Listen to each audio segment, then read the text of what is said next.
Hello, Fightful Faithful. Yeah, I mean, Tuesdays, am I right? You are right, Alex, because it's Tuesday, June 23rd, in fact, and it's the NXT post show. Yeah. So get in your super chats, get in your humper chats. Be evil with us. Be whatever this is with us, because that's the last time we get to do this, I think, for a little bit. We don't get to do this for a while. We can sit down and Alex and I can talk to each other about our upcoming title match in a poorly lit but cool lit room. I don't know why.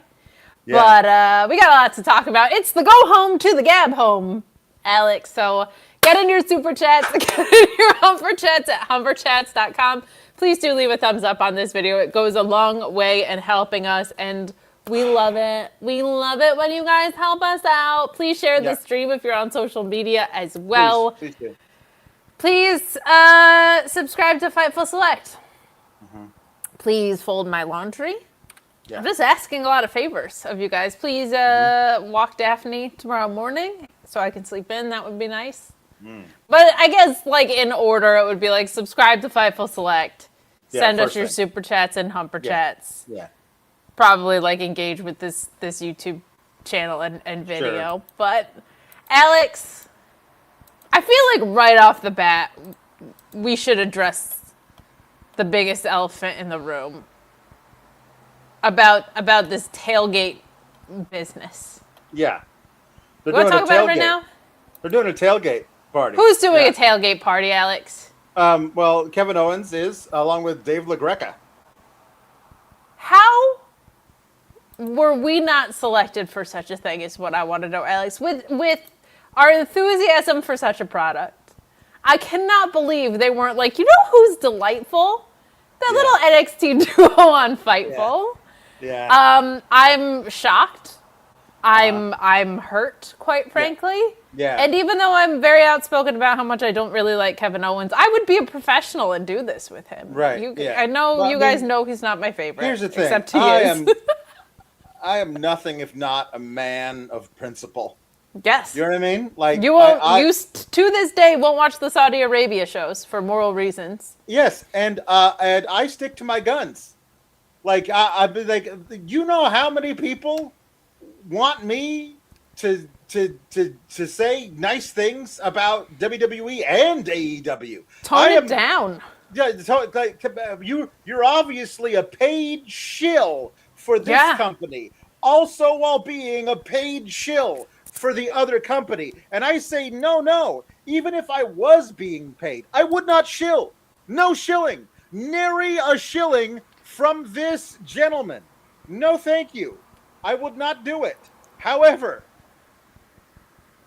to co-host a tailgate party with Kevin Owens where there's free hot dogs and everyone is invited, I feel like I would absolutely sell out. I would just sit there and sing the praises of Lexis King and BirthRight. I would talk all about how there's no problems with the storytelling and more distraction finishes.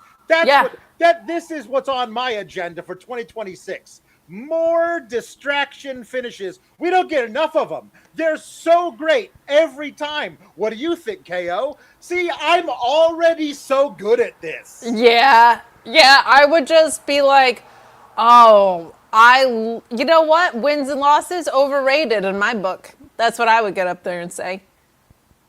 Your thoughts, KO? But it's tough because Kevin Owens famously loves to call out tropes.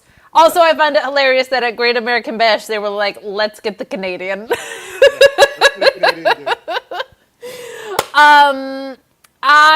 First of all, happy birthday to Trey Main. Yeah. Happy birthday. We love celebrating birthday. People asking the pun topics. We're going to do our 4th of July puns now. Yeah. Because it's the go home to the Great American Bash, and the next show is June 30th, which still doesn't feel very 4th of July-y. So we're going to do your patriotic puns now. Yeah.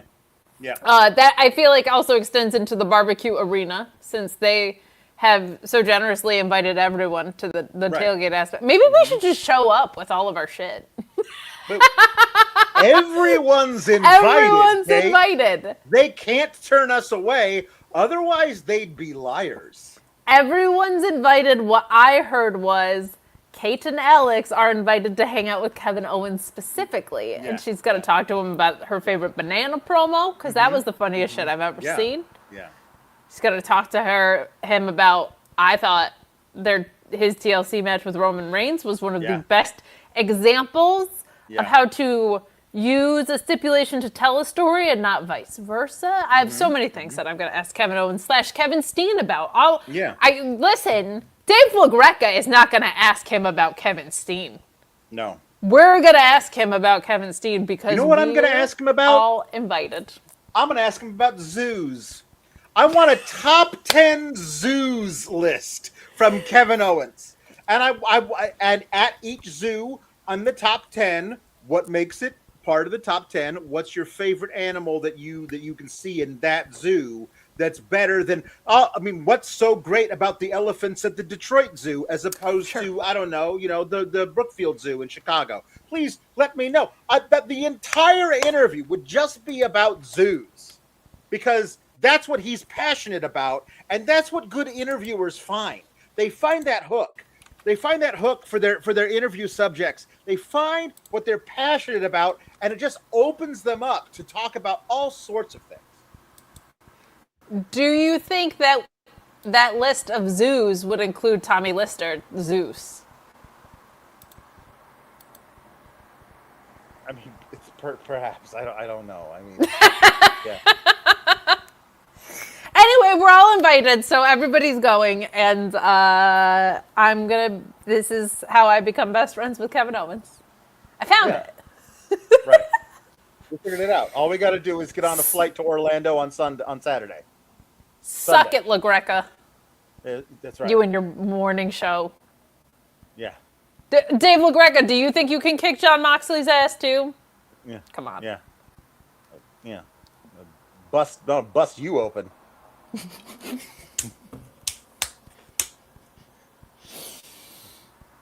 I'm so mad at you for that perfect timing. Damn it. There's nothing to talk about on NXT, Kate. There's nothing, like, literally they I mean, one might say they phoned it in, but like we don't do anything with phones. At least we won't until later. But like they don't this was a phone home show. They didn't even go anywhere. They ET phoned home. Like the entire time I was watching this going, what's the main event? Like none of the stuff I'm watching is a possible main event. What's the main event? And then I had forgotten that they set up that particular tag match last week. And so that was the thing I had forgotten was even happening along the way. The main event was a man rising from the dead. Which, I mean, is pretty impressive in his defense. It's pretty impressive. But like, I mean, Jesus did it. Like, it's like... It's the same thing with The Simpsons. He did it a long time ago. It's really not that impressive anymore. Oh, I saw Walking Dead, all right, pal? I don't need to see this again. Yeah. I think what you're underestimating is the degree of evil that Naraku is capable of. Yeah, no, he's super duper evil. Second week without Booker T, also, of note. Yeah, I mean, he's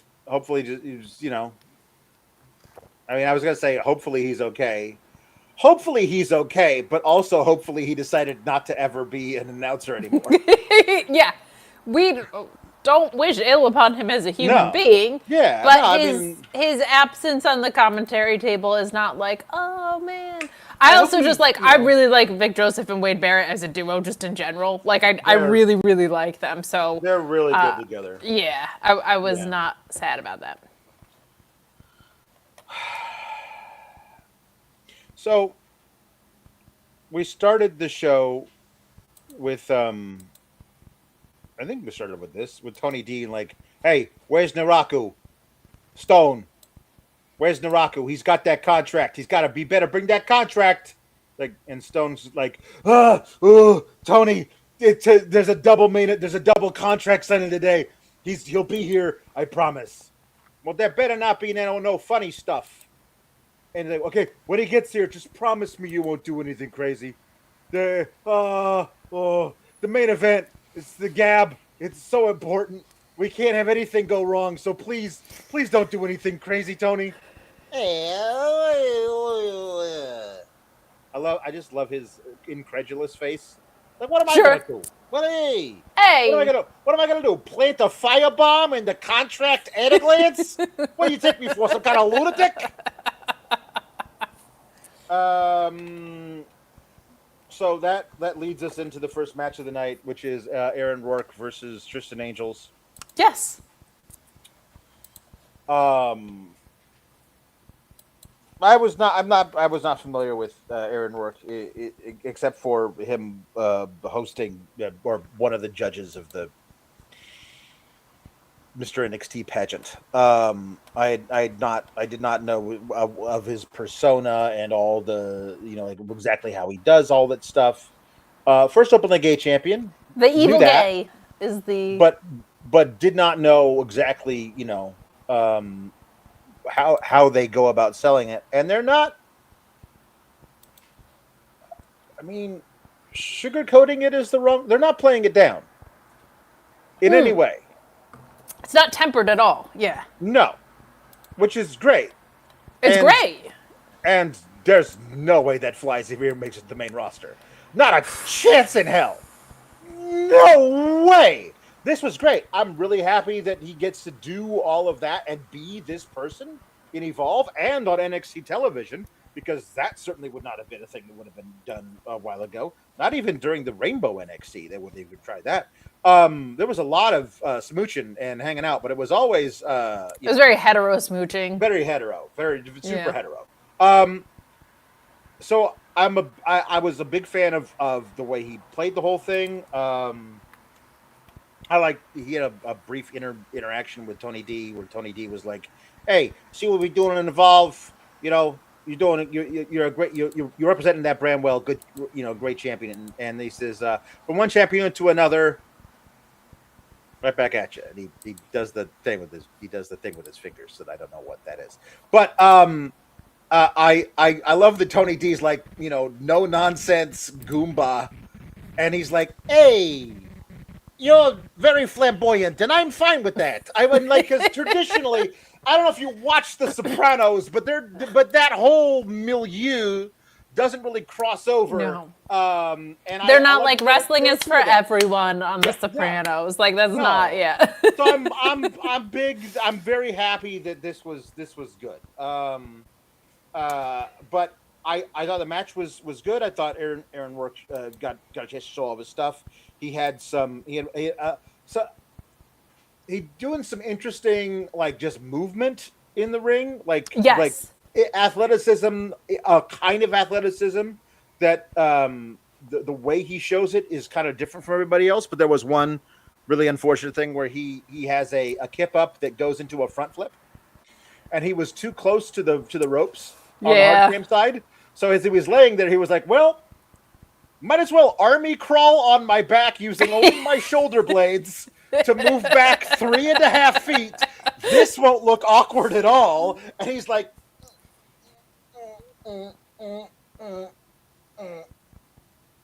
"Okay, one more for good measure." And then he goes, and if he had attempted to do what he did in the original placing, he would have just shot himself right out of the ring. So I'm glad he maneuvered it, but it did look very awkward. It did. I don't know, and I don't think anybody rightfully outside of NXT knows the degree to which you can call audibles versus how much is planned. And I would imagine it's at its most planned when it's someone's in-ring debut. I would be my guess. So I don't think he could have just called an audible, especially with that move. because something very specific is happening. Sure. So that was a little unfortunate. I do love how much it feels like he is in control of the way he chooses to represent himself on television. I think that's wonderful. I wish there was more of it. I also am in trepidatious, I would say, about what that would look like on the main roster because, of the everything that goes on up there, the extensive decades of history. Because of the everything. Because of the everything. There's just this one thing that's everything, and the track record is not great. 100%. But I love when a character's persona and physicality are so perfectly matched, and I feel like he's done a really great job of that. Like that's something Toni Storm also. I feel like she actually went through an adjustment period that people don't give her enough credit for, because there were points where her character was so amazing, but the physicality didn't quite match, and then she figured out how to merge those things, and she took off like a rocket, right? So, and that goes for all characters. Like I think right now what Leo Rush is doing with this weird Gollum thing and the way he matches his physicality is so interesting. So I just really appreciate that when we get to see that alignment, and that's someone who, again, that's something that, like, when you pull talent from the indies, they're just going to be a little bit ahead of people who you are creating from the foundation up when you get like a Division III athlete or whatever, like however that looks. So this was a really strong opener, and I love what we got to see out of Aaron Roric. I hope it's not what sometimes happens with wrestling companies in Pride Month, where it was like, you're gay, right? Let's put you on our television and then say goodbye, Nyla Rose. That's a hell of a lot more than WWE's been doing the past couple of years. For sure. And honestly, like, I don't think we've seen a ton of that with AEW either right now. So I think Aaron Rourke is great. I think it's very cool that he's champion, and I think considering how silly Mr. NXT was, this was a really very cool fruit to pick off the tree of it. Like that's a cool way to go about business. So perfectly suitable opener. I look forward to seeing more from Aaron Rourke, and I hope they let him have the continued freedom it appears that he has, because I think that's awesome. So some notable things here from Mr. Angels during the match. At one point, the lights flickered red, and there was unmistakable Shiloh cackle, and then nothing. And then later, there's some interplay with the sash, with the ill-gotten gains of the Mr. NXT sash. And it winds up on the outside, and Tristan Angels bends over to pick it up and then just stops with his hand clutching the sash right next to the apron skirt for a 1,000, 2 1,000, 3 1,000, 4 1,000. And then, wouldn't you know it, a hand reaches out and grabs the sash and his wrist and drags him underneath. And that just needed to be timed better, because it was just he was down there for a while doing nothing. But then he gets out from underneath. He still has the sash. He didn't lose the sash. And then he's obviously a little thrown by this, but he gets back into the ring and gets hit by a discus boot and then a Molly go round to lose. Obviously, this is Shiloh Hill doing all of this. Later, Shiloh, he's not taking... I'm nervous. He's not taking this well. No. He starts the interview with Sarah Schreiber about, like, you know, hey,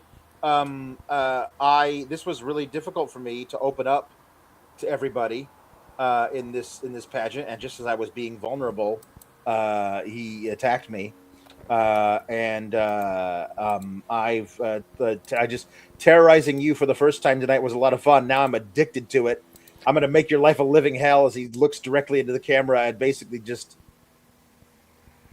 listen. Shiloh Hill is very good at unnerving me. That's Sure. like from the very beginning with the fog thing. I was like, I am unnerved, but my nerves have been und, and I don't like. I was nerved. Now I am unnerved. Now I am. was totally nerved. Could not have been more nerved. I was the most nerved I've ever been, and now, not completely on. So, this promo was really intense, a little legitimately kind of scary, like. Mr. Policeman, I gave you all the clues. If you want to find the girls, you'll have to follow the clues. It was full Batman villain. He went full Joker in this promo and was honestly pretty good at it. And then ended with his amazing Joker laugh that he does now. Like, it was good, but I don't feel like Tristan Angels knows what he's in for at this particular time. I feel like we're not going to sleep as well tonight after this promo. I think Shiloh's great.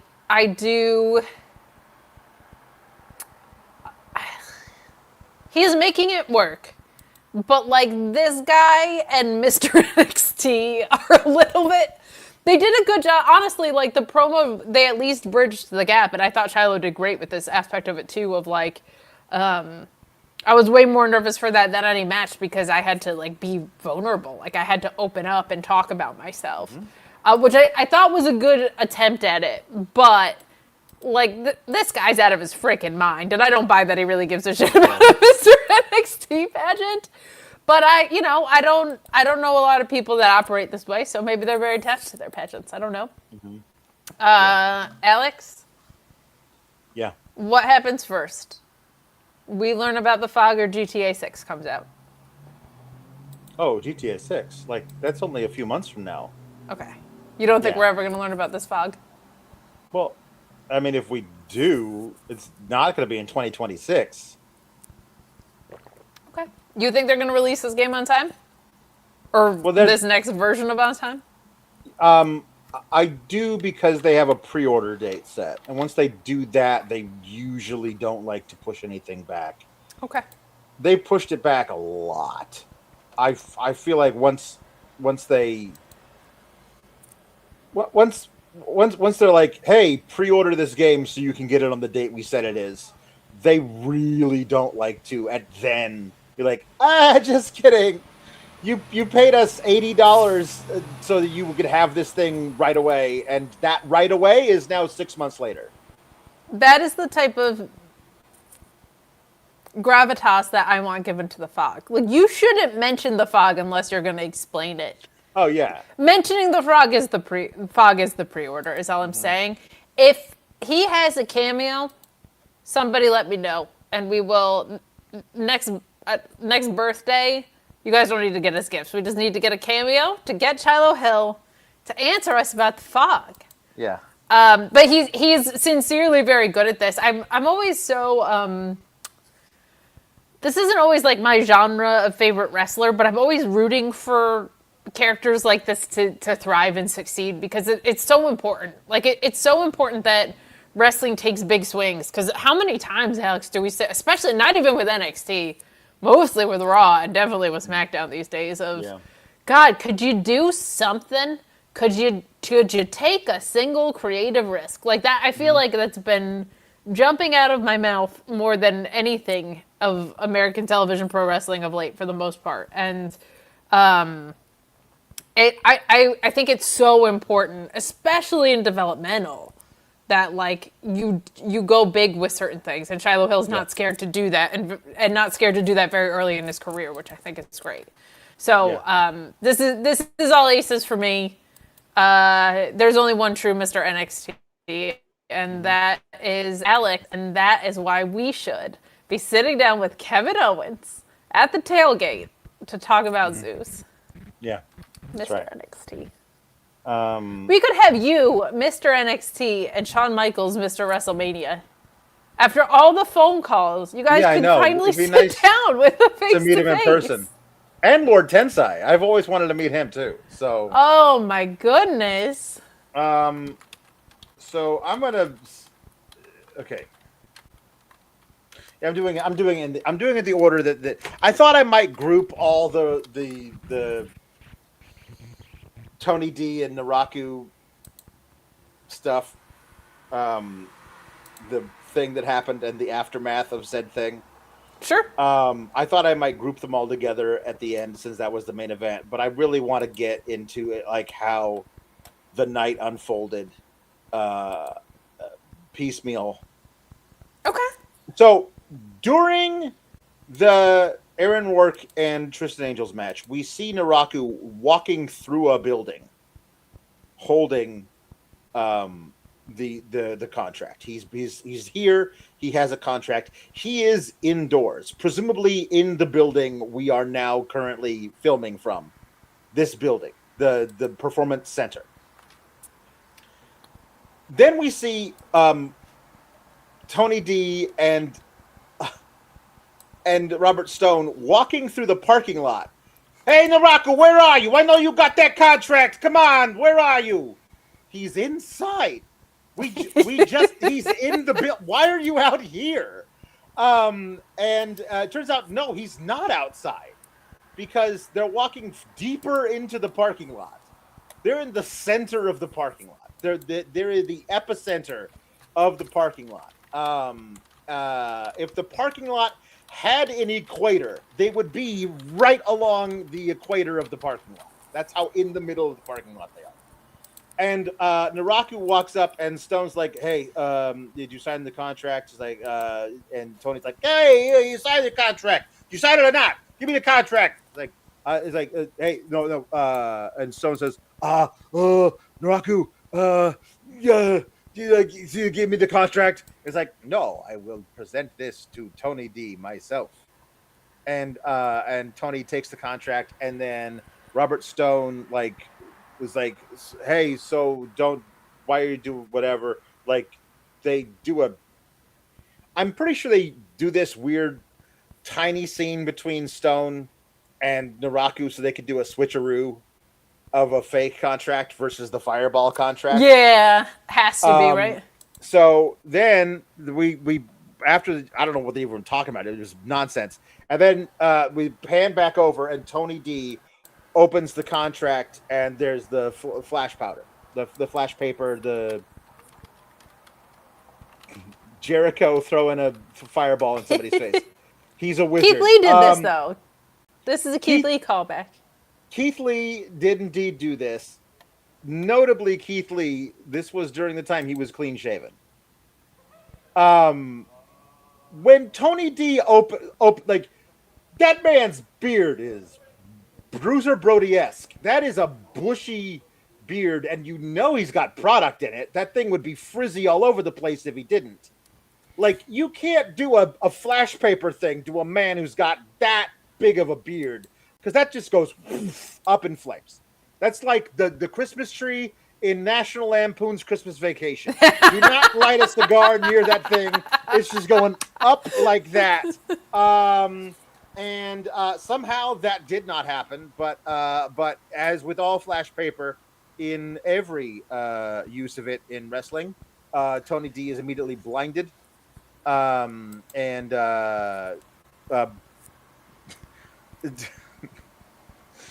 Stone's like, "What are you doing? Are you insane?" to Naraku. Naraku's like, "Ha ha ha ha ha." The logic behind this, of course, is specious at best.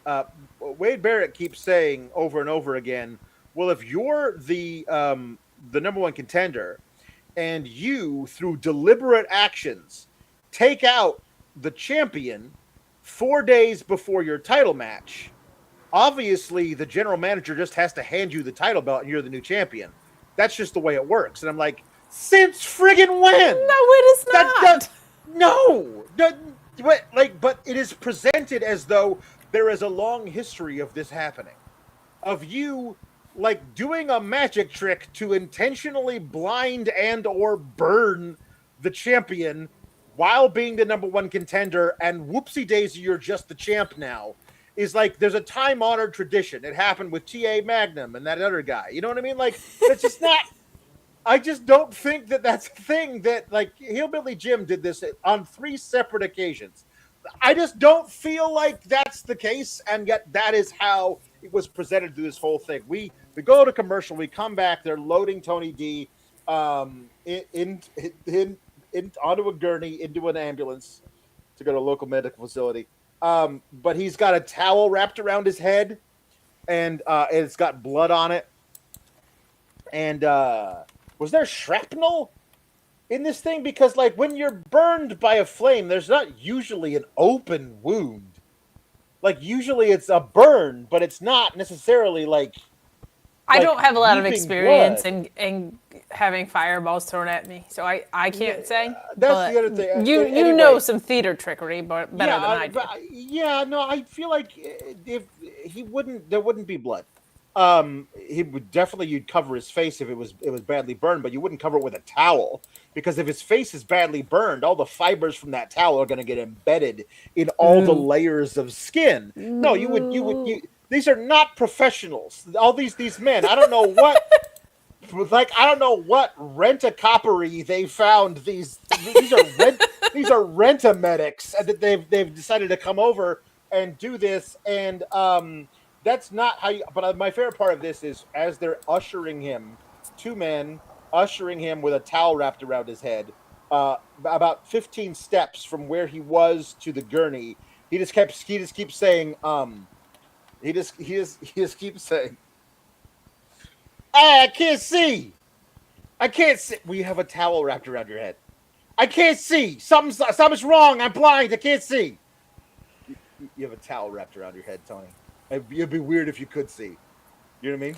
Alex, I can't see. I don't know why I can't see, Alex.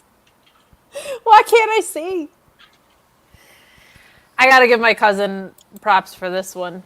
For saying, did they notice the burn? Mm-hmm. Yeah. Burn notice? Yeah. We'll get there. This is not the week for us to try and schedule that review, but we will get there. Speaking of family members of mine, we have some greetings before I give my thoughts on this segment. Mm-hmm. My dad chimes in and says, hey, SGS and Team Kalex, it's summer, so keep cool, Gabagool. And there's no one more cool than the king of the Gabagool, J.W. Pringle. King of the Gabagool. That's quite the title for my brother. That's pretty nuts. Yeah. Is my brother in here today? I don't know if I saw his response. He's probably busy being the king of Gabagool.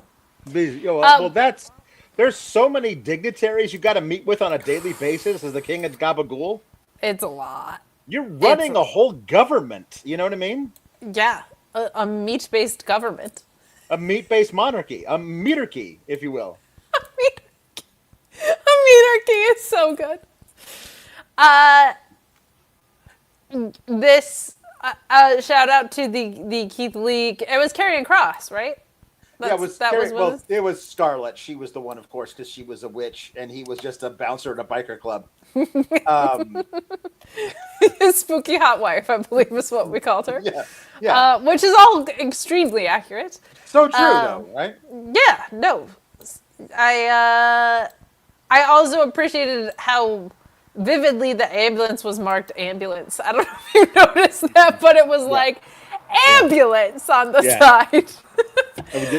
We do not get us confused with an Amazon delivery truck. We are an ambulance. We are so marked as such. I also find it very funny that Robert Stone keeps the same cadence for not having a main event booked as he does somebody got a fireball hurled at their face. Yeah. And it's big taking your champion. Yeah. He really just vacillates.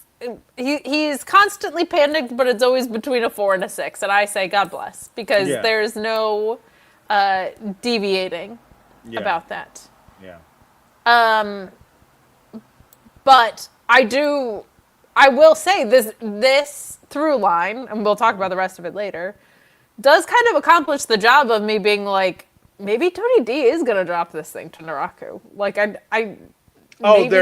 if they are, they've heavily protected him. Yeah, you know what I mean? That makes me wonder. Like maybe he is main roster bound, or maybe because this title reign just by poor Tony, like by happenstance of everybody he had history with getting called up, and this being an entirely new establishing phase for everybody else. Maybe they're like, you know what, we'll throw the title back on him when there's a better time to do it or whatever. So right.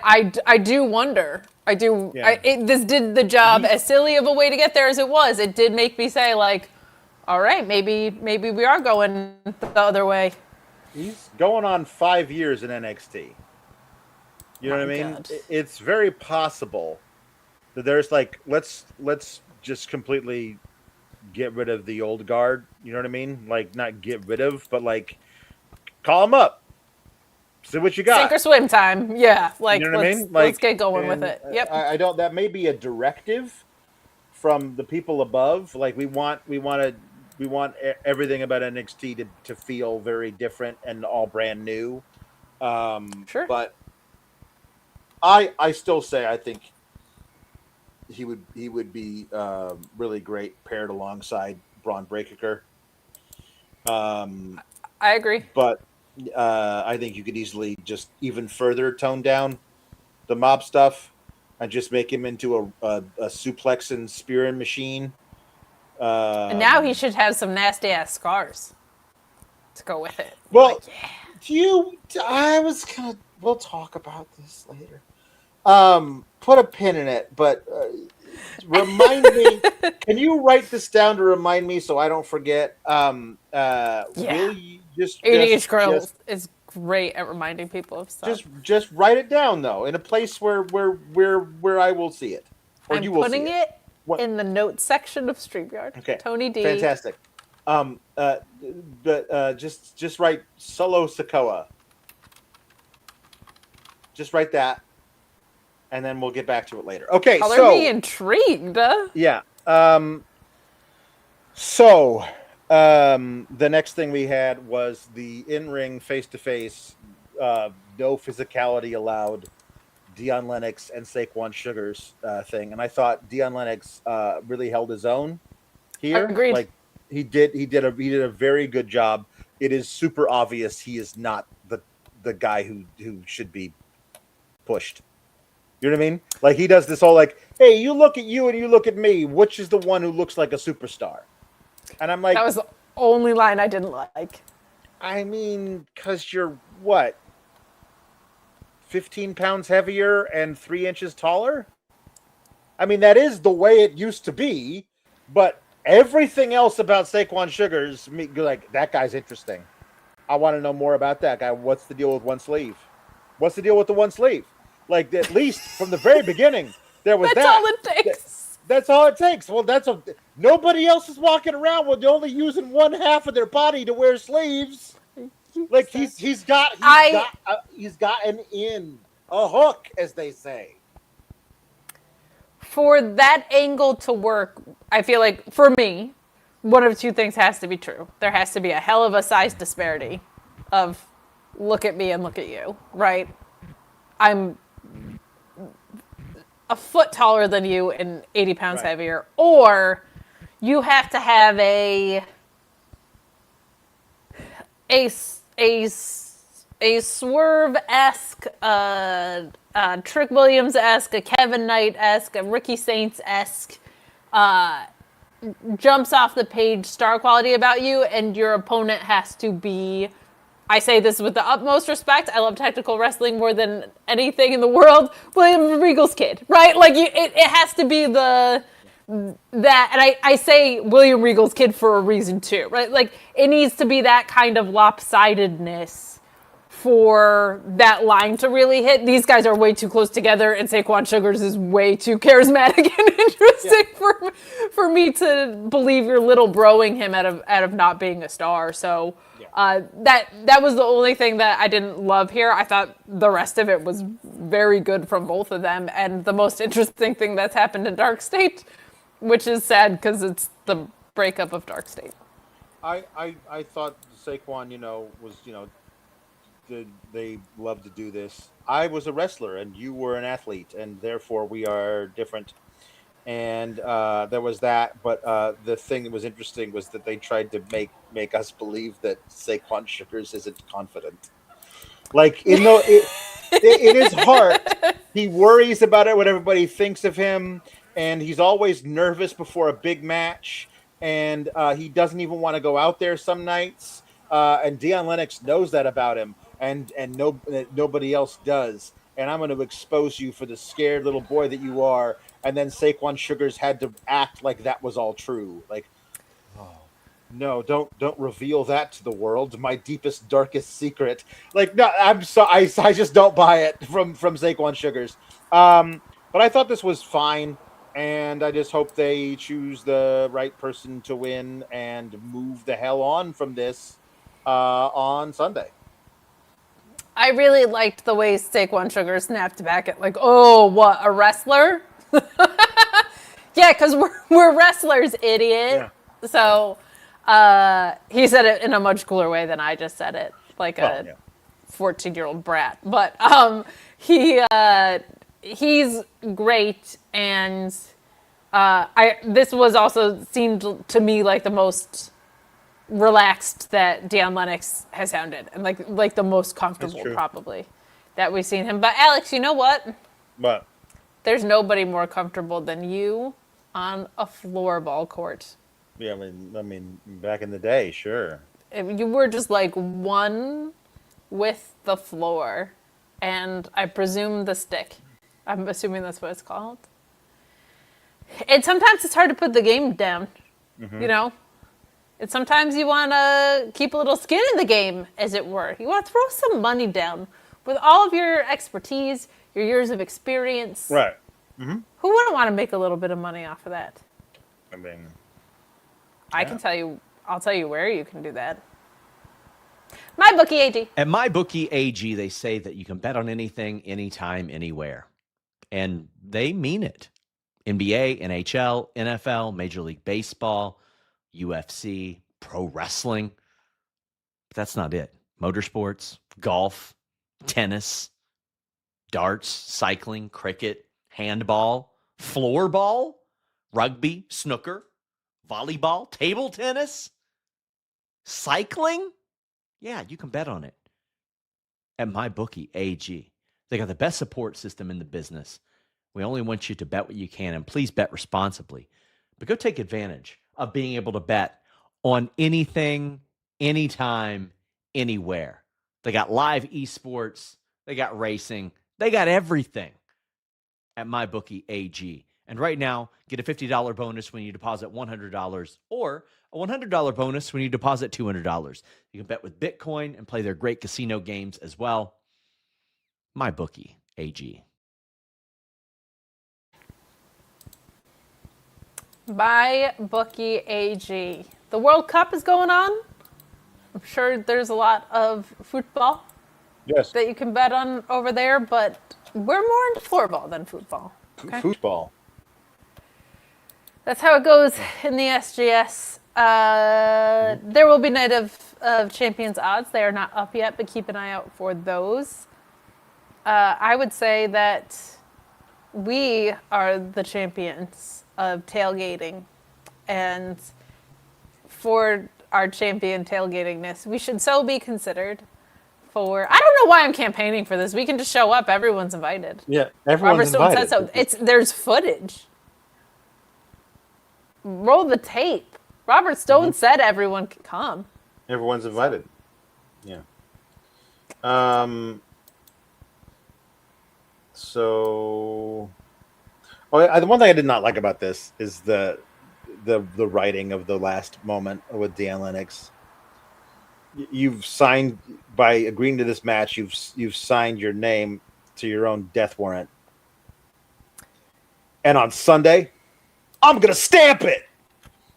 And that was the big end line. I'm gonna stamp it. I got sworn in as a notary, and I'm gonna stamp it. I was just gonna say, that's right, me, the notary public of NXT. You're right, because the Death Warrant line is cool, but then they kind of took the wind out of the sails of it a little bit. I'm gonna stamp it. I'm gonna stamp it. Bureaucracy. It's gonna be so notarized. Yeah, I passed my exam to be a notary public. We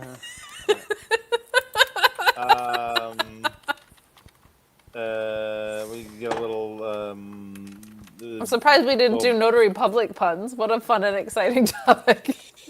You need your real estate deed handled? Are you, do you have a will or a trust that needs to be taken care of? How about some affidavits or depositions or sworn statements? Perhaps contracts or corporate documents? Yeah. That's right. You're going to deal with me. Dark stamp.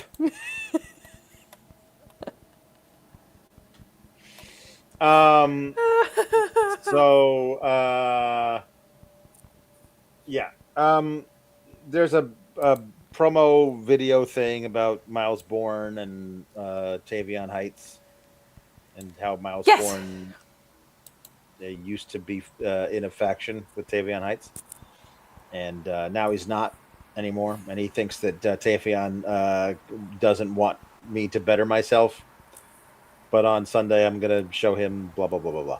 And then, as happens so often in NXT, other people who aren't in the promo are standing there watching the promo and then get to react to it. And it's... I did like this bit, honestly, tonight. There was a bit of a through line. We saw old factions who, they don't hate each other. They're just not in the faction anymore. Hanging out a couple of times tonight, and I kind of liked it. Like, yeah, this is my coworker. I know them. Like, we're still friendly with each other. We just don't hang out all the time. And so Ren Sinclair and Tavion are talking, and Ren's like, "See, Tavion, sometimes in order to like make a friendship last, you need to take a step back." And like, that's easy for you to say. You're a champion. Miles is a champion. What do I have? Nothing. And then after he leaves, she goes, "Anger issues? Chip on your shoulder?" She's really good. She's very good. And then Kendal comes and they're friends. They're cute friends. I get that they're friends, and it's cool. It just WWE has this thing of like, if you show us two people being friends too much, it's because you want to remind us that they're friends before they're not friends anymore. Correct. And I'm like, is that what's going to happen here? No, not now. In August or something. Like, it's just not. But if that's the case, do we have to wait 7 more weeks of, hey, remember how we're friends? We're totally friends.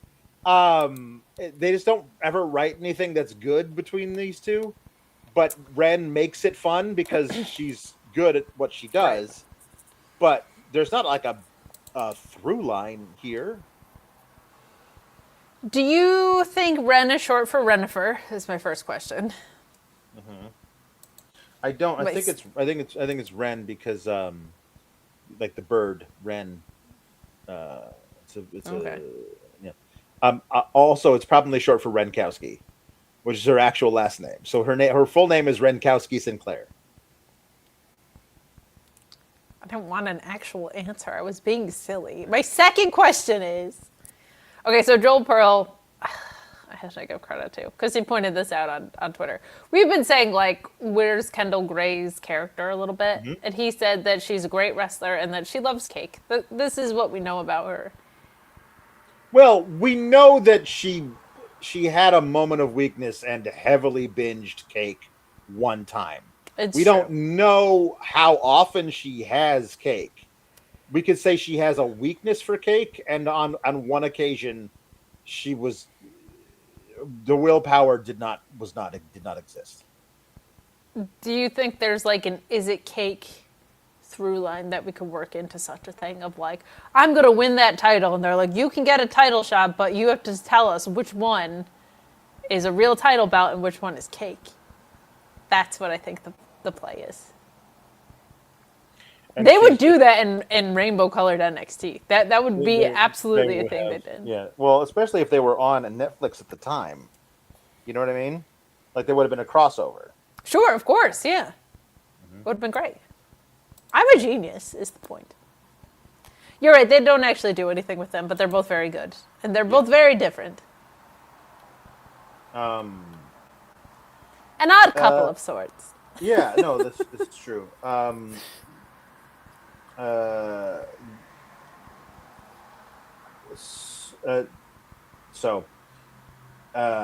and Tank with Matt Matthews wearing a Hank and Tank cutoff shirt. Hank and Tank and Matt, right? Mm-hmm. Yes, Hank and Tank and Matt. Yeah. They faced the BirthRight, which consists of the son-in-law of the guy who won an all-women's battle royal and ponytail mustache. And it's fine. It's a fine little match because Stax is a decent worker. Ponytail mustache has some moves, as I've said, and Hank and Tank are good, fun, energetic big men. It could not possibly matter less. Could we, like, there's a thing later where we see that Vanity Project, unlike we would assume chicken shit heels to do, are begging for challengers. This couldn't have been like a number one contenders match. You know what I mean? Like, I mean, obviously BirthRight doesn't deserve one, but like, I don't know. This is, I because Matt Matthews said mean things about BirthRight and Hank and Tank was standing with him. They made this match 2 weeks ago, and then they showed us the film of it last week, and then it happened tonight. And it was fine, but like on a show where it felt like nothing mattered, I don't think anything mattered less than this. Alex, do you know how it feels to have Matt Matthews spit fire at you like that? You don't know. You don't know how deep that cuts. I would fight people because of that. Matt Matthews? The Matt Matthews? Who definitely we didn't find out about 2 weeks ago, you and I? Yeah, no, Matthew Matthews. Yeah, no. Yeah, no. Yeah. Mm-hmm. That cuts deep. This is an honest and tough question to ask. Mm-hmm. Was Fraxium the last tag team to get called up from NXT to the main roster? Like as a tag team? Yeah. Unless you count Fatal Influence. Let's talk men's because they have belts in NXT. Yeah. I feel like there's a systemic issue with tag wrestling in WWE.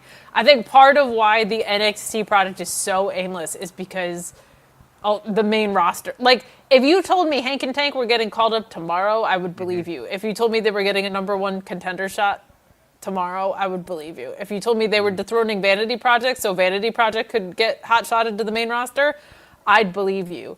It is a product-wide issue that none of the three brands of Clarity have, so I think that's why it's like, well, all right, we'll do this, I guess.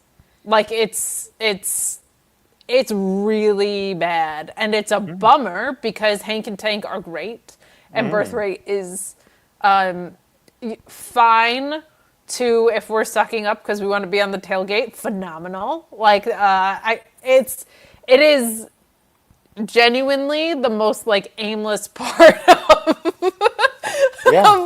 of the company, and it's sad. I mean, yeah, like that's the thing, it's a whole amazing subsect of this art form we call wrestling is tag wrestling. Like, it's so special and unique. Yeah, why would you push something on NXT if it's a developmental product? Why would you develop people for a thing that they won't be able to do on the main roster? And they have bled men's single stars and women's single stars, and the last team to properly get called up on the men's side was Fraxium. And they're doing fuck all. Yeah. That is like, I was watching this match, and the match is very good. Like, Hank and Tank are great, and they're fun, and BirthRight was fine, or phenomenal again. depending on whatever way you want to look at it. Yeah. But, like, we come on here every week and we criticize NXT, as is our job, and as is earned by them a lot of times, is by far the best product of the three right now. And this is with them unestablished. Yeah. This is with a bunch of new talent who we don't even know who the hell they are yet. This is as a developmental brand. This is after they got bled dry by everybody and they're the best product they have right now. Yeah. And so when I am watching this great tag match, you always say, to what end, right? Like, I don't mean that in a storyline aspect. Yeah. I mean, if you're a tag team and you look at the fucking creeds, you look at Fraxium, like, if you want to be a tag team wrestler in WWE, go put all of your effort into starting a YouTube channel. You will get there faster. Like, it sucks. And I'm like a little whatever about it today because I love tag team wrestling. Like, I love tag team wrestling. Sure. So it bums me out because I'm sitting there watching this and you're like, it's not a number one contenders match. And I was like, well, yeah, that's true. And also, who cares? Like, it sucks. It sucks. So anyway, sorry to be a downer on that, but yeah, it's a bummer. At some point, I think during a commercial break, Matt Matthews gains custody of Lexis King's scepter cane, and then they decide they're going to jump him. And Lexis King grabs him and holds him by his arms behind him, and then noted striker Charlie Dempsey decides to throw a straight right boxing punch, and Matt Matthews ducks, and he ends up punching Lexis King. And then he decides to go after Matt Matthews again, who like trips him, and he falls over and headbutts Lexis King in the penis. And wow, what an amazing product! Hire me to co-host with Kevin Owens.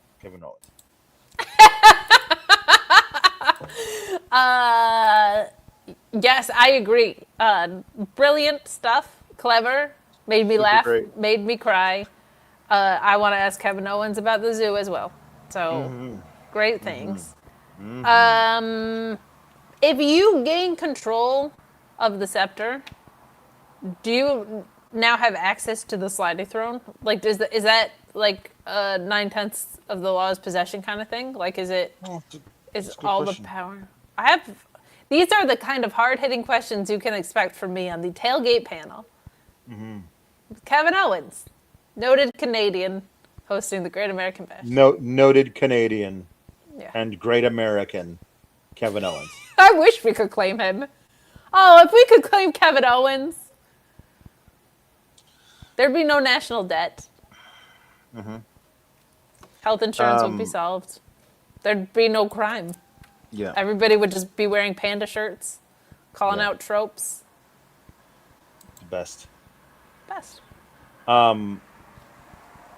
So obviously earlier tonight there was a terrible, heinous attack on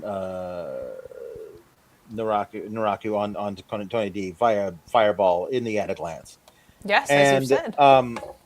But they brought it up. I love that the attic lance is stuck around. That's what it is. That was from like 5 years ago. I know, but still. Early. This is where Stone is like, what were you thinking about? It's like, you'll give me the title. You cannot find someone for me to fight. Then I will be the champion now. Ha ha ha ha ha. And Robert Stone's like, ooh, and then we see Tony D in the hospital, like trying to sit up, obviously in terrible pain from all the open wound around his eye caused by a flame, which has so many sharp edges on it. It looks like he was stabbed. A spiky fireball. It looks like he was stabbed with 40 knives. Like it like was not a ninja star fireball. It was a fireball that was wrapped in like the little spiky things that hold down your carpet. Yep. Mm-hmm. So. Yeah. So we go to the other contract signing between Lola and they were very into this. It's a double contract signing night thing. Yeah, it was a big thing. Like, and it was supposed to be double contract signing, but now the other match is in jeopardy. So I really need for this. Oh gosh, this is the first ever PLE on network television. So if I screw this up, they're gonna fire me. So nothing bad can happen with this match. Please, ladies, just sign this contract so we can make sure the match is gonna happen. And then Kendal and Lola talk trash to each other for a while and about being crossover sport athletes. It is funny that it is accurate that Kendal Gray, a wrestler, is a crossover sport athlete with wrestling. That's a very good point. You know, like it's true. That's true. Like they're different things. like I was a wrestler and now I'm a wrestler, and those are two separate things. They're very different things. But yeah. So Lola gets to play the "I'm a veteran" card, and Kendal gets to be like, yeah, but I'm gonna beat you, and then everyone will see what I do with the title, and blah blah blah. They don't fight each other or anything. They just sign the contract. It's fine. It was fine. There was nothing about this was anything. It like if either regardless of this scene, you are either want to watch the match or you don't. This scene would not have done anything to make you change your mind. Alex. Yeah. A few months ago, there was an episode of the AEW Dynamite post show where I joined you because Shawn ran from the grind. Mm-hmm. And I did a lot of telling you how it is in the biz. I did a lot of educating you. And there's something that I repeatedly hammer home, which is that a promo is supposed to promote the match, not being a speaking segment. I think this missed the mark on that. Like, to your point, I didn't feel like this is I didn't get the story from this. I didn't get like a heated contest. I didn't get the feeling that these gals actually want to fight each other for the biggest prize in their promotion. So it feels like it missed the mark on that. It felt more like one of those, you know how sometimes they're like, hey, we just have to reset the product and here's who these people are. Like it felt a little too introductory for how established both of these characters are, especially your champion. And I think that's partly because, like we've been saying, that they don't have a clear identity for Lola even at this point. And Alex, identity theft is not a joke, Jim. No, it's not. Okay? So if you're worried about your identity not being formed, being stolen, we've got the product for you. In wrestling, the most impactful heel turns are the ones you never see coming. They smile at the babyface, kick him in the nuts when they least expect it. Identity thieves work the same exact way. They're out there right now, working a long con with your personal data, acquiring leaked passwords, stolen credit info, accounts opened in your name. Most people don't know they've been worked until the damage is already done. That's where CoverOn comes in.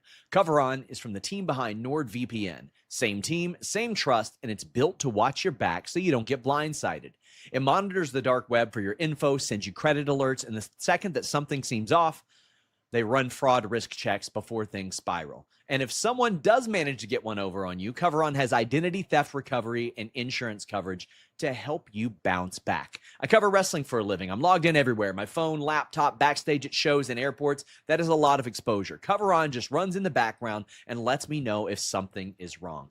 No extra work, no hassle. It's like having the best tag team partner in the business, watching your corner at all times. One scam can cost you everything. Use code FIGHTFULPOD for up to 76% off, or go to coveron.com/FightfulPod. The link is in the episode description. Don't let some identity thief get the pin on you. Coveron.com/FightfulPod for the win. Cover on, baby. That's what's up. Be protected. Keep your stuff safe, because Shawn is very good about keeping his protection for his internet safe when he's traveling, whatever. Not so great at the who he is as a person, Alex, because he's got this death match coming up. It's a tag team match against some wrestlers who might not know any wrestling moves. They're just gonna, I fear, yeet Shawn around, and I don't mean that in the Uso way. I mean that in the he's gonna get heaved into stuff and beaten with blunt objects, all in the name of the animals. So support Pawcade and Shawn's appearance there, because it might be his last one. We don't know. But thoughts, prayers, and money are always appreciated pretty much under any circumstance. Thoughts, prayers, and money. Let's call it what it is. Mm-hmm. Let's call it what it is. I'll take those things too, completely independent of Shawn's Pawcade booking, but send some love that you Shawn can Ross keep the first two. You can keep. Honestly, don't go into any trouble on my account. Money though. I would say I'll take all three, but in reverse order. Just start with money and then thoughts and prayers, whichever way you want to throw those my way. It's perfectly fine. Yeah, but start with the money. Pony it up. Yeah. Venmo me, super chats, whatever. Okay. So wait, what happened next? I lost my place here. Yes, we got EK Prosper versus Keanu Carver. This is your classic big man, little man. Big man doesn't take the little man seriously. Little man surprises him. Gets the victory, and big man destroys little man afterwards. But because wins and losses don't matter, right? Big man still thinks he should get a title shot, right? Because he's big. I like Keanu Carver a lot, but they've written him all over the friggin' map. Again, yeah, it's been really disjointed. It's not like Joe Hendry is setting the world on fire on the main roster at this point. But he was the NXT champion. Right before he left, he lost the NXT title. The last thing he did was get his brains beat in by Keanu Carver. They really have not capitalized on that at all. I think it's frustrating to me because they brought out this really vicious character who was destroying everybody, and we didn't have an explanation for a really long time, and then we got an explanation and a pretty damn good promo, and it was the way it was shot was cool. You had Emily Asgard is her name, I think. Do that whole segment. He beat up Booker T at some point in between there. And then this is kind of the next, I don't know. It just feels like we got this really cool explanation and then no additional development, except now he destroys people, but then lost one. So I don't feel like it felt like such a house of fire, and then it feels like we just kind of run it down to a dull roar, and didn't really progress the character at all. Now, if he starts losing and he's like, I'm not going to the pay window anymore, I can't feed my family, and now all of a sudden, like, he's doing egregious things or whatnot, like, well, I'll leave the door open for that. But, like, I still want a title shot anyway. Doesn't feel even in line with who they told us he was, right? Like, if you're a guy who does this because he goes to the pay window to feed my family, you're very attached to wins and losses. You just told us that.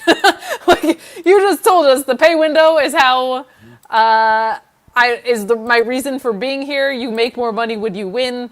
You wouldn't be the guy that skips the line. So it feels like a betrayal of what they've told us about him already, which that part I don't love. Great match, though. Like, I think EK Prosper is really something special. If you are the tailgate selection committee, just listen to this part, please, and nothing that I just said before. I thought they had really good chemistry. They both knew how to work each other, and I think there's a compelling story within this if you wanted to take it to the next level, but they have to tell it instead of assume it's going to kind of fall out of the sky with the in-ring, because it feels like that's what they did tonight. So, Kevin Owens, back to you. Yeah. Thanks. EK Prosper fights back valiantly after being dominated for most of the match. But Keanu Carver shuts it down, and then he goes for a big pounce. He lifts him up to do a big power bomb, and EK rolls through it. Victory roll, gets the pin that way, and then immediately gets attacked by Keanu Carver, who beats the hell out of him and power bombs him through the announce desk. And then backstage, you walk in and I just feel like the general managers don't have any power in NXT. Like, they can make matches, but they can't do anything because, like, hey, man, what was that? We got to talk, man. You can't be doing that kind of stuff. Says Robert Stone. He's like, man, don't you talk to me like that. I'll do whatever I want. I'll run through everybody, and that's what I just did. I want my title shot.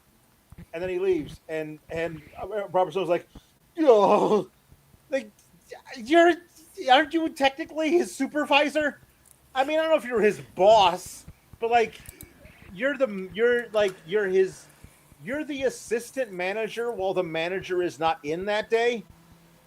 Can't you say, like, take your stuff and go home? Somebody else will work the fryer later. You know what I mean? Like, I just don't know why you could be like, hey man, that was uncalled for, and the guy basically looks at you and says, F off, and you're like, oh well. I'm like, don't you have the power to do something about it? I would really like it if it was one guy and not the whole roster. Mm-hmm. Like, I think we've even talked about that. Like, it would be cool if that was Oba's thing back when Oba was here. Yeah. Like, if it was just one guy who was the what the fuck are you going to do about a guy? I don't even care. Yeah. Like, that's cool because that could be somebody's character trait, and that character trait could connect with this relationship on the show. I feel like, honestly, there's weeks where I'm like, I feel like if I went into NXT under the right circumstances, kayfabe, like, I could probably talk Robert Stone into giving me a match. When really all I want is the tailgate. Yep. Hey, so that terrible thing that they did at the end of the show last week when Zarya took the pin in her first match as becoming champion because Tatum Paxley existed nearby. They're doing the thing we thought they were going to do, which is to run it back at the Gab. But just via this little promo that Zarya cut at night outside, talking to Tatum. And I had forgotten that Tatum and her were like pseudo friends because Tatum was like trying to be friends with Sol Ruka. But that got in the way because she chose Izzy Dame over them. And I was like, oh, right. She did. And that led to horrible pain for her. And like Izzy turning her back on her and all that stuff. And they didn't do nearly enough leading up to their first match with Zarya, like pointing that out to Tatum. Like No. there was a time where I and Soul, but we're not going to talk about her. We told you not to trust Izzy Dame, but did you listen to us? No. And look what it got you. Like that, I feel like that was the time to bring this up the first time because I had forgotten entirely about that arc. It happened a year and a half ago. But like that was a major thing. Like that was the whole reason she was with the Culling was because she got tricked by Izzy Dame into choosing the Culling over Soul and Zarya, who were both super babyface at the time. So that was like a whole arc of Tatum's full character happened in concurrency with what was going on with Zarya and Sol Ruka, and they just forgot about it leading up to their first match, and then made the promo leading up to their second match entirely about that. I forgot about it too. You know who didn't forget about it? Dave LaGreca, probably. And this is why he gets the opportunities he does. Gets to do it, yeah. Dave LaGreca probably had this locked down, and because we are forgetful, we got passed over, and I can't blame him. Good for Dave LaGreca. You know what I mean? He's a gentleman. He's been very kind to me, very kind to a lot of my friends, and that's professionalism that we didn't show up with that day. And good for Dave LaGreca. I'm sure him and Kevin Owens will have a great time talking about it. No, that is really. I also liked the way Zarya had phrased it of like, it wasn't too long ago that you and I were both watching people vie for this title. Was I thought like really, really well done. Zarya is so special. I know I've been saying that since she showed up here, but like she really has this unique ability to F5 and spear people out of their ever-loving boots, but also like I don't know, for me she's just very good at the emotional connection aspect of this. Yeah. Which sometimes when you get to rely on being such a fucking badass like she is, you don't develop those skills because why would you need to? But she does. She's very good at it. They're two of my favorites, so I'm cool with them running it back. I just didn't like how we got from point A to point B. I think they needed more than Zarya talking about this. They needed Tatum because it really just feels like Tatum is a sore loser. Well, yeah, and she just stood there. Like I don't like any of how we got there. like the in-ring from last week. Tatum lost her title to Zarya fair and square, and then decided she was going to ruin Zarya's first match. And that's how they get to the bash again. They get to the rematch. But the one who needs to actually be talking right now is Tatum. Yeah, she's the one that has to answer for her behavior. You're the one who's I mean, Zarya says, I'll take a page out of your playbook. I'll just give you a rematch. Yes. The way that you likes to give people title matches, I'm going to give you yours. She says that all the stuff that you've done, like where it feels like you've been hurt so many times, I think you like it.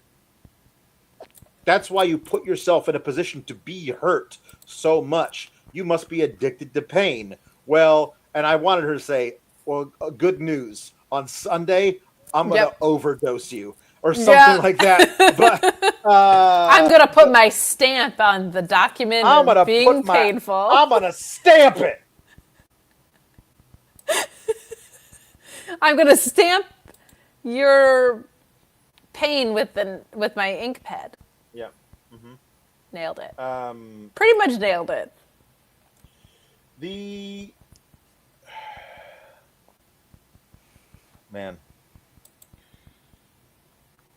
women's speed tournament finals, the number one contenders match.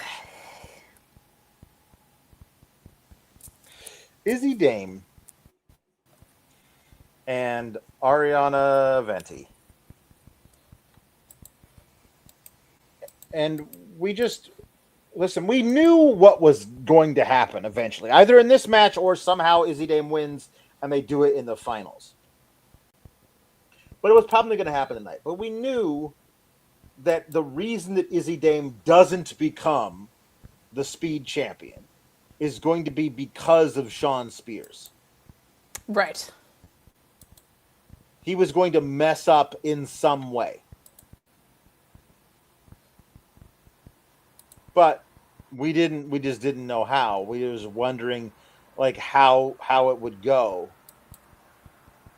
And it did not go great.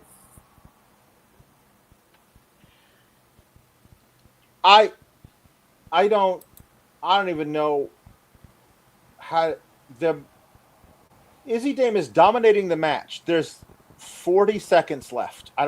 Was it 40 seconds? I don't know. And then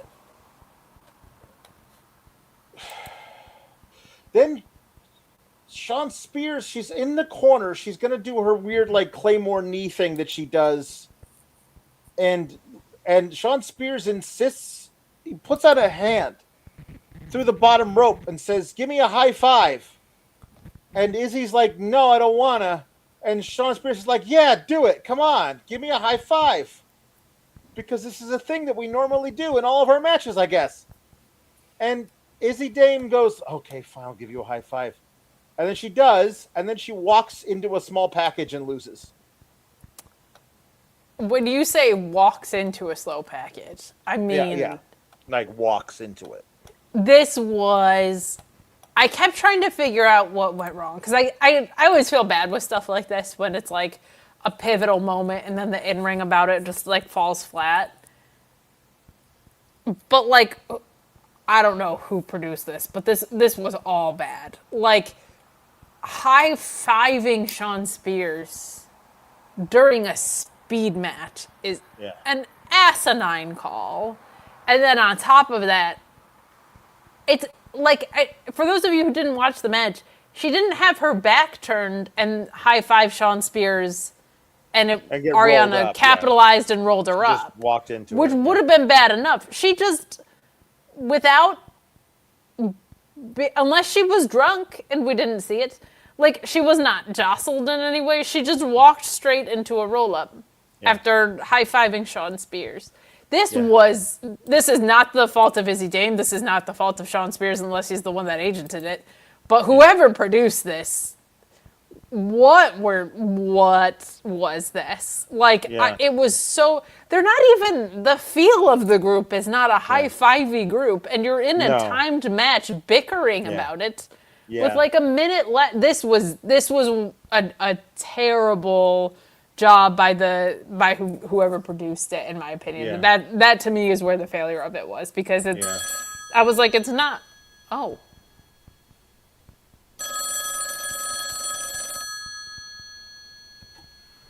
Is that you? Oh. Are we getting chosen for the tailgate?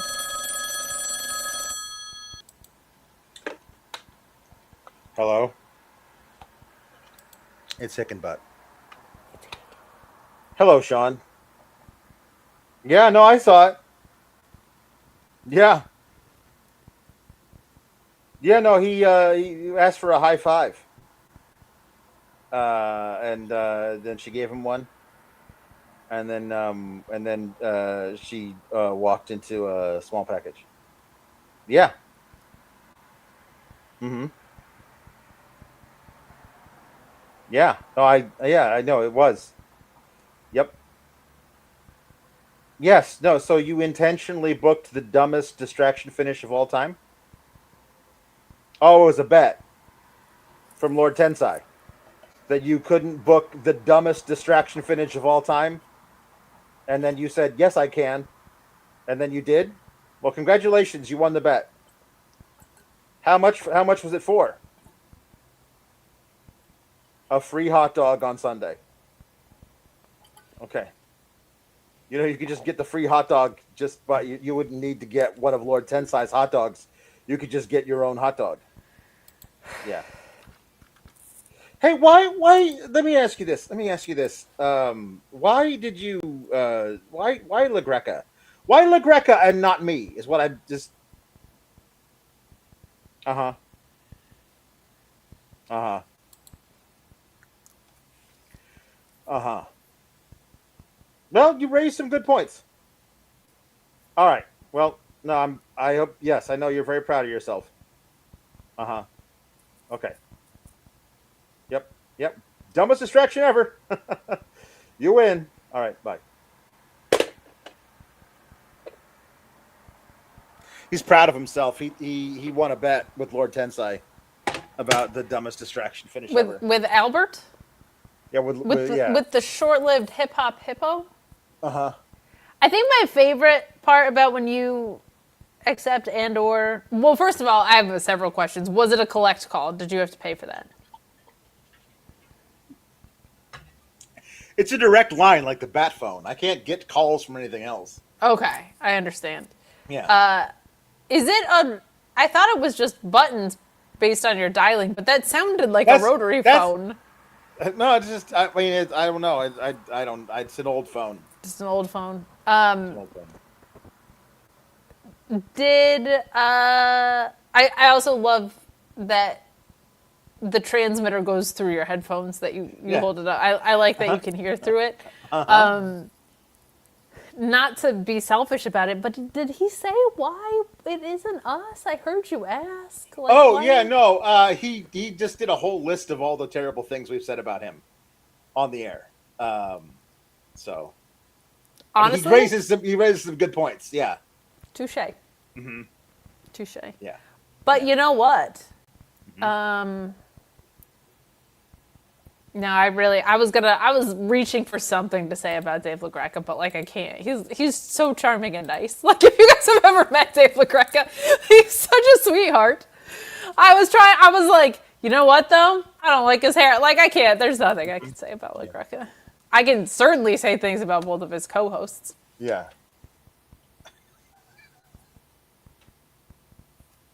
We're not as bad as those two. No. You know whose fault this is? This is Joel Pearl's. Because he said the match between the Hardys and the Dudleys was stupid. Yeah. And that got Bully Ray all fired up. And they were like, you know how we should help out Bully Ray? We should have his co-host on the tailgate. So, as usual, all roads lead back to Joel Pearl. Mm-hmm.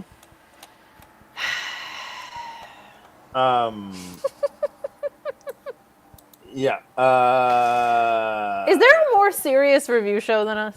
No. Based on the past 5 minutes of what just happened on here. So is there anybody more serious? So okay. So the thing is that after this happens, after Izzy Dame Shawn strolls Spears into a roll up. insists upon a high five. Please. And Izzy Dame's like, okay, fine. And then waltzes directly into being small packaged. She immediately looks over at Shawn Spears, who's like, oh no, I totally screwed up. This faction that I started 2 years ago with the Beej and neither of these people, it's coming to an end right now because of me demanding a high five, something I have never done. Well, he didn't quite say that, but pretty close, yeah.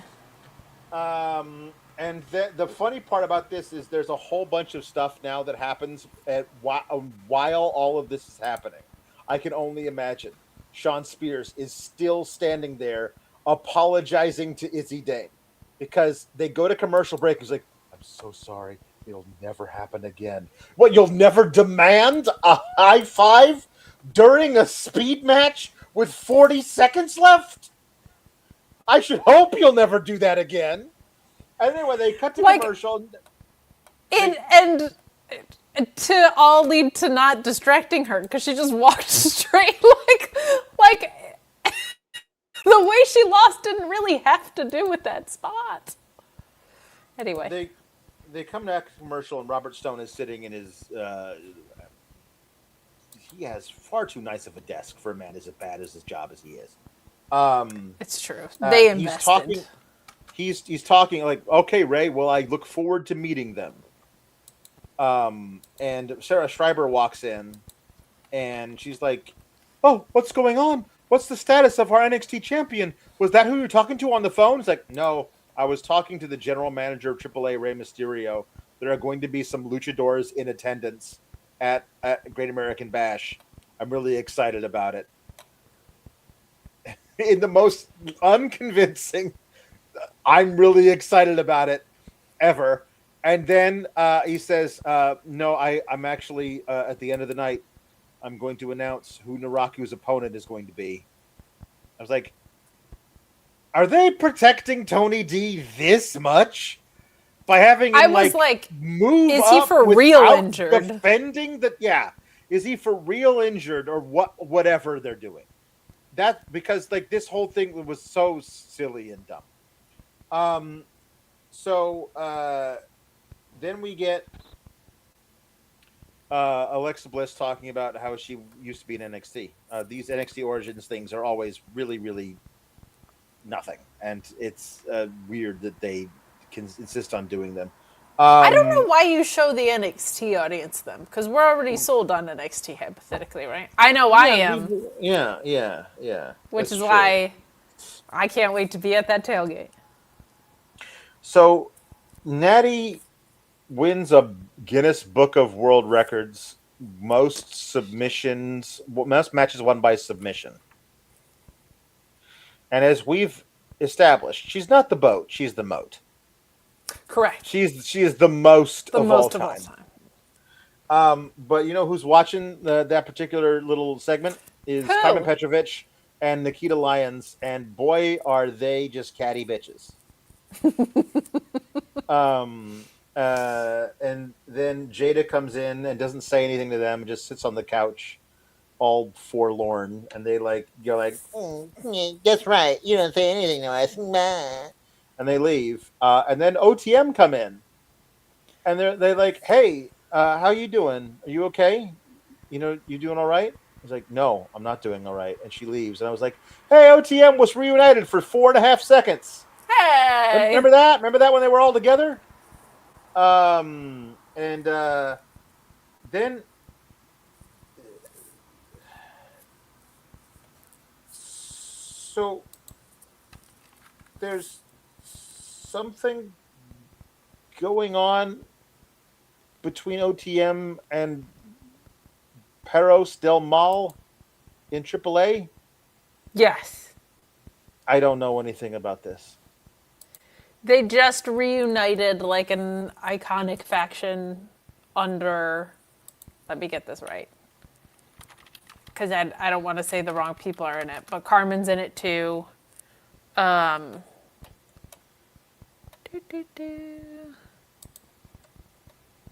this happened at the last show.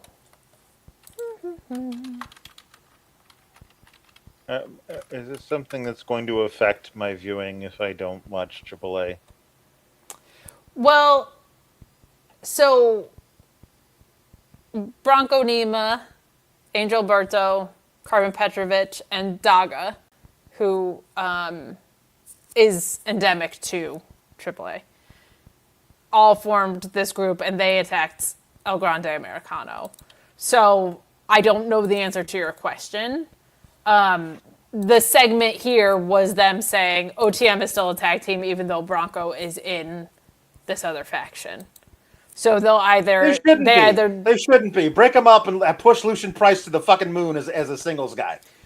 Well, this is the question, right? Did they do that to let you know on NXT television they're still going to be a tag team, or are tensions going to brew between the two of them, right? Like that I think is what this is. But yes, that happened on the AAA crossover. So will it... They kind of, that's like a case-by-case basis of how much it actually bleeds over to NXT, right? Like, certainly we got a lot of Mr. Iguana and Lola Vice. Yep. So we will see, but that was a very big deal under the AAA umbrella, from my understanding. Okay. Because, I mean, the German guy who's pretending to be Mexican needs somebody else to fight now that Chad Gable is a good guy. Right? Correct, yes. and very sorry for his actions. So going immediately from Izzi Dame losing her title match to Shawn Spears, or her number one contenders match, to Shawn Spears and Niko Vance having to face a different tag team in the in-ring main event of the show is the biggest punt job since Randy Orton left WWE. Since he just decided to take a couple of months of vacation.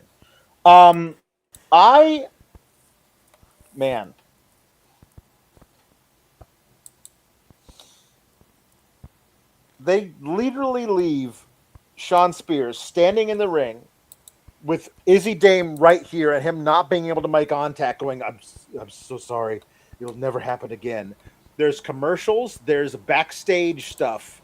There's an Alexa Bliss Origins video. They come back to them. They're standing in the exact same spot. He's just doing, I'm sorry. It'll never happen again. I'm so sorry. And she's looking at it. Were they doing that for the entire 8.5 minutes? I hope so, because then Izzi Dame is a legend, because no man has apologized for this long ever. What does the in-house crowd watch? Is it just them doing this thing? And then Niko's like, hey, man, snap out of it. We got a match to win. Come on.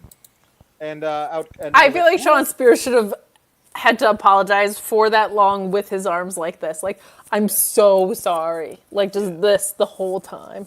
Yeah. It is very weird. Sometimes NXT is actually better about it than the main roster, but sometimes the pacing of these shows is real weird with, that specifically of... You went to commercial break, and then you did 3 other things, and you went to commercial break again, and this person's theme had just played. It gets weird. So,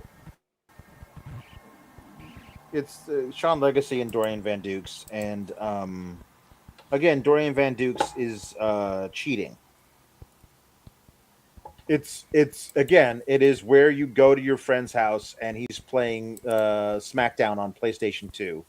And his creator wrestler has all the best power moves and all the best flippy moves. They're like, you can't. No, we have to play with the roster that the actual game gave us. Your dude has 12 finishers, but he uses them as like his strong grapples. That's not allowed, dude. We can't do that. Dorian Van Dukes should not be allowed. They shouldn't allow Dorian Van Dukes, period, if he's going to do all of these things. One of the things that he does is the craziest high-angle moonsault I think I've ever seen that lands with all of his knees directly in on Shawn Spears' sternum. And I'm like, that can't have felt good for either of you. Yeah, I had that same thought. Because Dorian Van Dukes landed on his face on the mat first, and then the knees just slammed down in his sternum. He's very high, also very strong.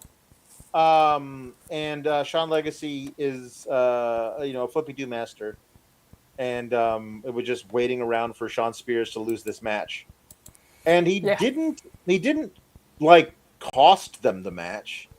It was not some dumb thing that he did that forced them to lose. Right. Niko Vance got taken out on the outside, and then Shawn Legacy does a 450 splash, followed by a shooting star press from Dorian Van Dukes. So, like, if there was at any point any air in the lungs of Shawn Spears, he no longer had any. So that man was effectively without oxygen, and it's hard to do anything, let alone kick out of things when you don't have any oxygen. And so somehow him being pinned by 2 incredibly athletic maneuvers while his best friend is just hanging on the outside, like barely got grazed by a moonsault out there. You could get into the ring, Niko, and save the match if you wanted to, but you didn't do that. So, of course, it's Shawn Spears' fault. So he ends up, Niko Vance turns on him and choke slams him through the announce table. So Dorian Van Dukes is incredible. Like, he is. It's so cool because he's newer too, so I feel like we get to just see all these different sides of him pop out, and it's ridiculous that one guy can do all these things. Like, it's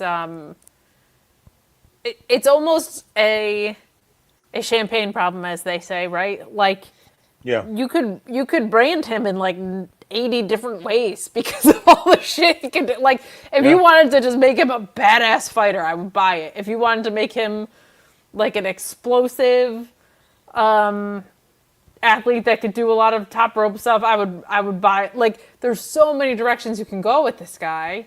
And I think it's actually, this is where it's really good you have developmental, because it's like, let this guy marinate for a while, because you could have something really special with him in the future.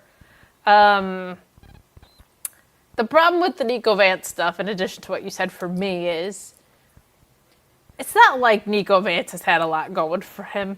No.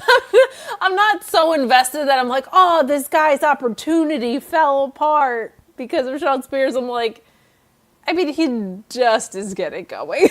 Like, there's not like empathy pouring out of my pores right now for that reason. So that's kind of another challenge with it for me, in addition to what you pointed out, that like he could go save the match if he had wanted to on that spot. So 0 for 2 on match production for the Culling breakup. Shawn Spears, we hardly knew ye, yet we've known ye for so long. And I'm just bummed this is going out with a whimper, because I never was like, this is an amazing stable that's going to do great things, but it did really give Izzy Dame her footing, which I think was the intention of it. And so for it to just kind of like, meh, that kind of sucks. Like, I wish, normally it's the other way around. Normally it's the creative is short-circuiting the in-ring.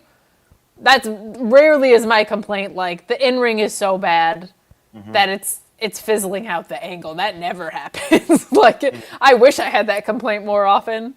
So that's kind of a bummer, but yeah. So this is the last match on the show. And the main event is we get to watch Robert Stone hem and haw. He's oh gosh. This match, this event, the Great American Bash is too important. There must be a match. So first, let's bring out the guy who caused all these problems. And here comes Naraku. And he's like, give me the title. I want to be the champion. And I'm like, I still don't, because Wade Barrett keeps saying that that's what should happen here. There's a long storied tradition of just doing this, of intentionally injuring your opponent, the champion, and you as number one contender just get to be champion now. I'm like, that's not how this works. Yeah, that was a weird, like, and that's the way things go around here. It's just not. It's just not that. And then you don't have I don't have an opponent, so you'll make me a champion now. And then here comes Mason Rourke. They've started selling a shirt that says he's big, he's bad, he'll body slam your dad. They're capitalizing on the fact that everybody likes that chant. I want to know if that's true. I want to know I want answers, okay? If you put us on the tailgate, these are the kind of answers you're going to get. How many dads... I'm going to run a poll. Okay. How many dads has Mason Rourke body slammed? Well... Do you think he's a fraud and it's 0? Do you think it's between... I'm really sorry to do this to you, but how many of his opponents are fathers?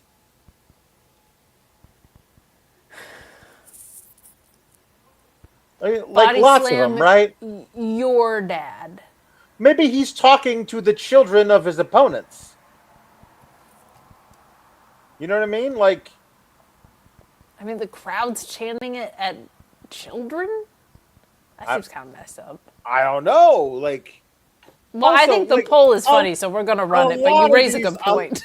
A lot of these wrestlers that, especially in WWE, are like 50. So like they've got grown children. It's not yelling it at 5-year-olds. You know what I mean? Okay, I'm gonna make, for those of you who haven't voted yet, I'm gonna make it a rule that this is a non-talent related. This is just dads who are not on the roster. Unsigned dads. Unsigned dads. Independent dads. Yes. But not independent wrestler dads. Independent of wrestling. Yes. Yeah. So let me know. Those indie dads. Don't even know how to work a hold. We're talking civilian dads. Tad is saying it's 5+ anyway, so we'll check in on that poll later. I think it's important. As you were. Anyway, he says, you beat me last time, but that's not the way it should have gone. So what about you and me again, but this time for the world title? And I'm like, no. He beat you to become #1 contender. Also, he shouldn't be the champion. What are we doing? And then which is what he says in his defense. Like that, I was glad that they said that. And then here comes Jackson Drake and all of his friends, and like we are notable. Like they're not chicken shit heels, but they're pretty boy heels. We are notable pretty boy heels. We do not like getting punched in the face. We are begging you to put us on this card. How dare you not give us a match? Our entire persona screams, do not put us on any card. We do not want to wrestle. We've actually done angles since we become champions, begging you not to have us wrestle. Now we are begging you to make us wrestle. How dare you not make us wrestle? Then Jackson Drake decides to call a Mason Rourke pork chop, which Mason Rourke does not like. And so they fight. Not a fan. Ringside. And then Naraku is like, okay, well, now that they're gone and they're fighting, make me the champion now. Jackson Drake says, no, I should. I was like, are they doing this like a triple threat between Jackson Drake, Mason Rourke, and Naraku because Tony D just got dinged up and can't be are they? Is that what they're doing? And anyway, so then the fight breaks out, and then they leave, and then Naraku's like, maybe the champion now, and then Robert Stone goes, Naraku, it was never Mason, it was never Jackson, it was always this man. And I was like, you wouldn't say this man if it was just the guy who was supposed to have the match on Sunday. So I was like, what main roster dude did they bring down? Like, is it Shinsuke Nakamura? Like, what random dude did they find who's not doing anything on the main roster to bring down to face Naraku? And then it's just Tony D. And I'm like, we did all of this to just have Tony D versus Naraku, except now Tony D is wearing an eye patch? That was the Pirate Tony D. The whole thing was so we could do Pirate Tony D. A-R, yeah. Like, that's the hey, shiver me timbers. Like that was the whole friggin' thing. Walk the plank, eh? Hey, how do you think you sleep with the fishes? You gotta walk the plank first. You're like, come on, like this. My goodness, like. Tony Swashbuckle D'Angelo is a phenomenal idea. Hey, where's the rum gone? Where is the rum gone? You never can find a rum when you want one, eh? Hey, I miss doing Tony D. Gabagool. This did seem like an awful lot of work to get back to where we started. I did like the element of, like we said, it really protects Tony D if he is going to lose. If he doesn't lose, this is a little bit mind-boggling because a lot of evil tactics were used here, Alex. The most evil ones you could think of. It's like evil is his middle name or his first name, even, Alex. I, just on principle now, I would like to know how many independent of wrestling dads Naraku has body slammed. I feel like this poll should be a poll that is just given in all of wrestling. But there's good and bad with it. Like, I think for people who don't know Evil's game, like, this is a good way to tell you who Naraku is. But it was a lot of work to end up where we started at the beginning of the episode, but with more fire on Tony's face. Apparently he has been cleared by medical to have a match on Sunday, but his entire head is bandaged and there's blood seeping out of so many orifices. And irresponsible of the team. He didn't even sign a hold harmless agreement. He decides to do his big spine buster to Naraku, but while he's doing it, Naraku reaches down and rakes the gauze. That's thick. There's several layers of gauze. I feel like the amount of gauze is there that if you just touched it with your fingers, it wouldn't do a whole lot. But I don't know. I don't know how. Here's the thing. If you applied pressure, that would probably really hurt because you're missing layers of skin, right? I suppose. So there was a thing that I asked you to write down earlier, and I remembered it on my own. You did? Yeah. I'm proud of you. Solo Sikoa. Solo Sikoa. Do you remember when Solo Sikoa got burned by Bolo Baboa? By Boa? It was. Oh my God! And then they had a big street fight, and Solo Sikoa came out with a terrible burn scar, but of course it wasn't a burn scar. It was makeup. It was like a fake skin that they had glued to his actual skin to make it look like it was supposed to be. It was really bad Halloween makeup. Yeah, that was the Party City prop era. That was all really bad. If you were going to go as a burn victim for Halloween, and you had $1.99 to buy a costume, this is what you would use. And predictably during the match, it started just flopping peeling off of his face, and was just flapping in the breeze as Solo Sikoa was doing moves. It was just flapping there. And I'm like, they're not going to do that with Tony D's face, are they? I mean, they. I hope not. That.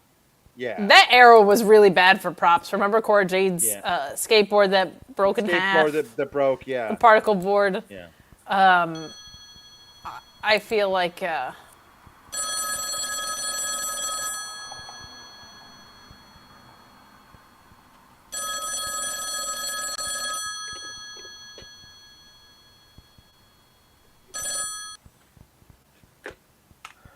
Hello?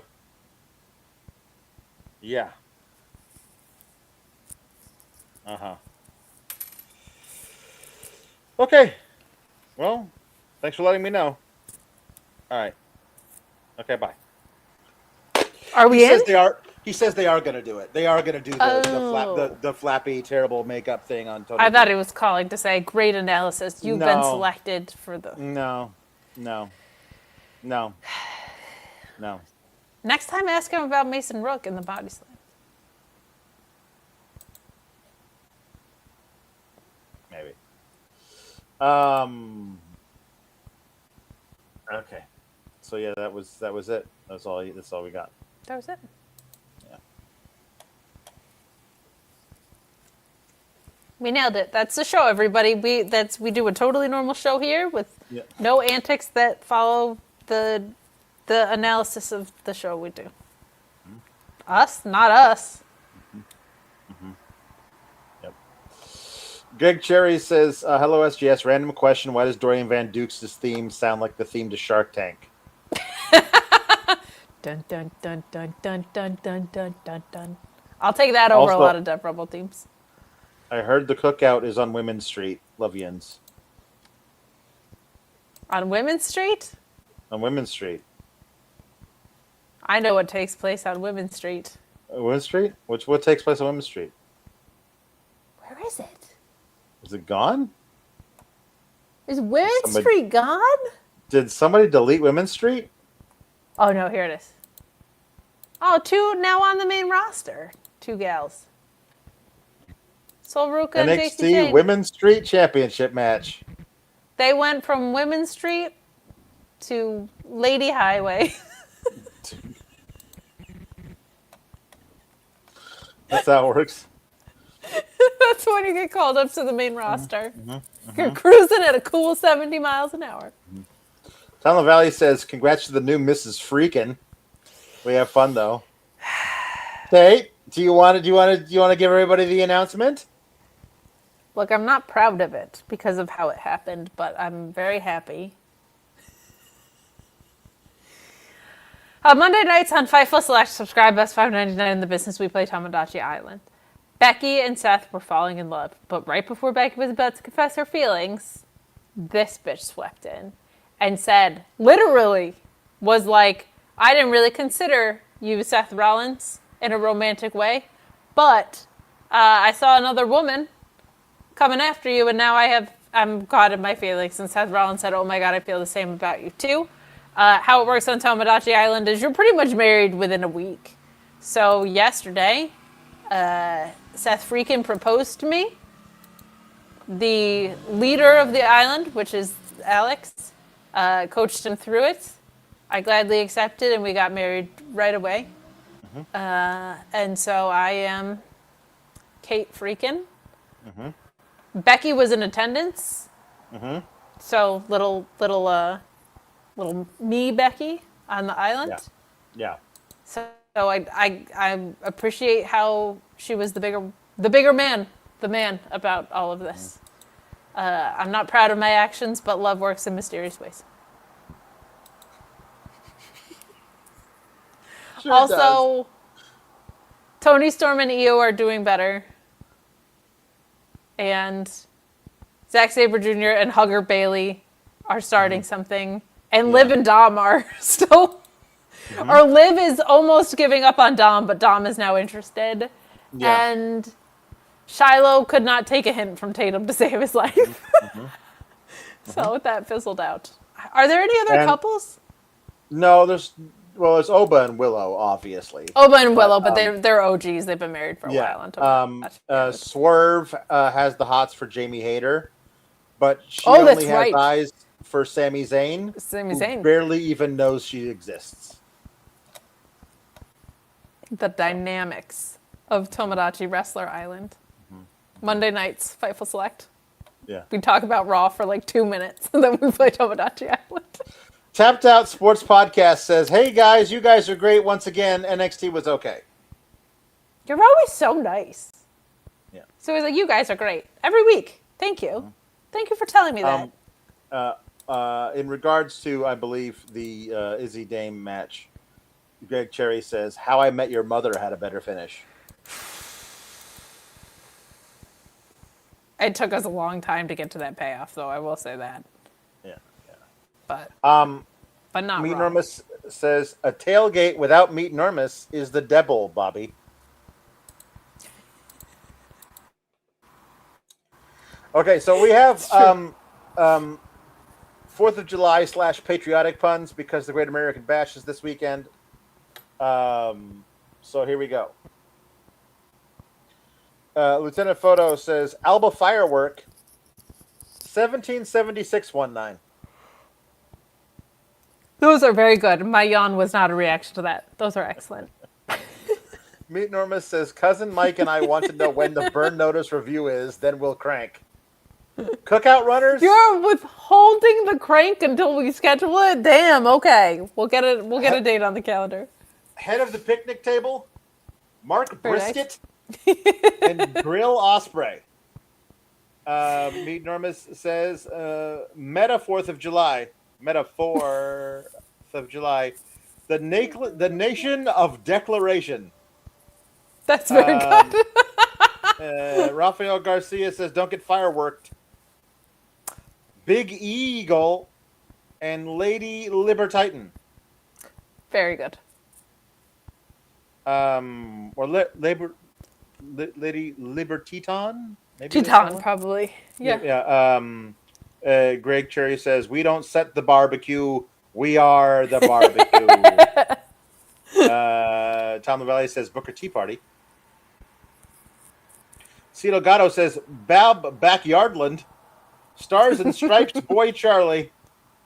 Zach Centennial Jr. Alba Firework. Uncle Sammy Zane. The Hot Dogs. And, of course, beef. Of course. Of course. Greg Cherry says, gorgeous George Washington.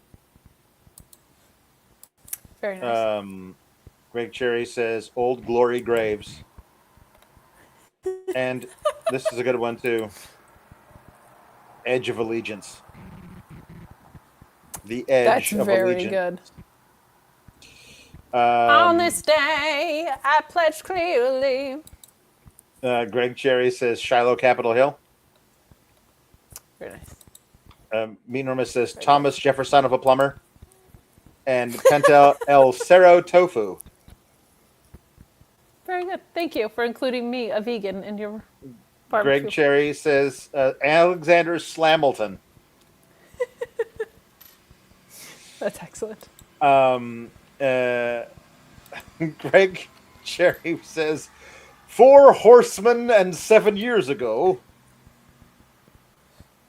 As the old speech goes. Yeah, as the old speech goes. Meet Normus says, Badminton Dude Tito and Ben Freakin' Rollins. Ben Freaklin Rollins. Greg Cherry says, Red Velvet, Jay White, and Sky Blue. Well done. Very well done. Mm-hmm. To Electric Mayhem says, Liberty Bell Lock and the Betsy Rostos. You know what, the Liberty Bell one, if you're a fan of Glow, Liberty Bell was just a character. Right there. Yeah. Minorma says, Old Gloria Ripley, Roman Candle Reigns. This is a very good one. I like this one a lot from Greg Cherry. Enzo Asmore.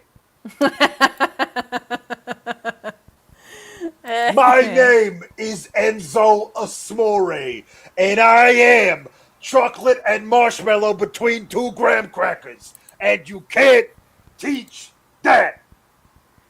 I mean, you kind of can, but heard. I know somebody that went to high school with him because he's a Jersey guy. Said he just is like his character. Because like he went to high school with him too. Sure. And he was like, that's who he was when he was like 16. Greg Cherry says, Aaron, burn it down. Burn it down. Meet Norma says, Carrying Cross to Delaware, the Monument Day. Very good. Greg Cherry says, as American as grapple pie. Very well. Svetty Boy Eli says, hey, SGS fam. Hope everyone's well. Declaration of Independence? Let freedom ring of honor? Paul Revere's Death Riders? Very nice. Happy Murricamus, I guess. Thank you, Spidey Boy Eli. We appreciate those. Meet Norma says, Dark State of the Union. The Very Red good. Velvets are coming. The Red Velvets are coming. Silvertip Similar says, amazing red, white, and blue. Very nice. American Revolutionary War Machine. Free Dom Mysterio, Liberty Bella Twins, Independence New Day. Very nice. Greg Cherry says the Beast Mortars. Me Norma says the Busaiku Colony. The Statlander of Liberty. Aww. Greg Cherry says the Star Spangled Glamour. Love you, Jens. That's very good. It's just like 6 weeks of vignettes, and then we finally sing the song. Tilek Mayhem says Picnic Jackson. El Yankee Doodle Dandy. George Christian. the King Steel III. Jeff on the Cob. Leo Relish. God, I can't wait for Jeff Cobb to, I'm assuming, be back in Japan. Greg Cherry says Yankee Doodle went to town riding on a pony, stuck a feather in his cat and shawled Shano macaroni. I for one am shocked that Greg Cherry sent that in. Very surprised. Greg Cherry says, and the Rockets red guy with the glare. Meet Norma says Miles Brad born Baylor on the reference. 4th of July. Very nice. Betsy Ross Sapp. What's Tom up, you LaValle guys? says one more obvious one, cheeseburger. Beautiful. So let's see here. Meet Norma says for the Linda and the Sheeler. This isn't a request, but I'm just going to go ahead and do it as Linda. Oh, you can't see me. Isla Dawn cut the lights. Ronda Rousey and Thea Hale were both violently screaming. Proof through the light tubes. Home of the hater rave. That was beautiful. I don't think there's anything I could add as Sheila. Okay. We have 4 jukeboxes, and we're done. Okay. Teletra Mayhem wants Stone Cold and Braun Strowman to sing Convoy. That sounds like you should be doing both of those. Okay. Let's see here.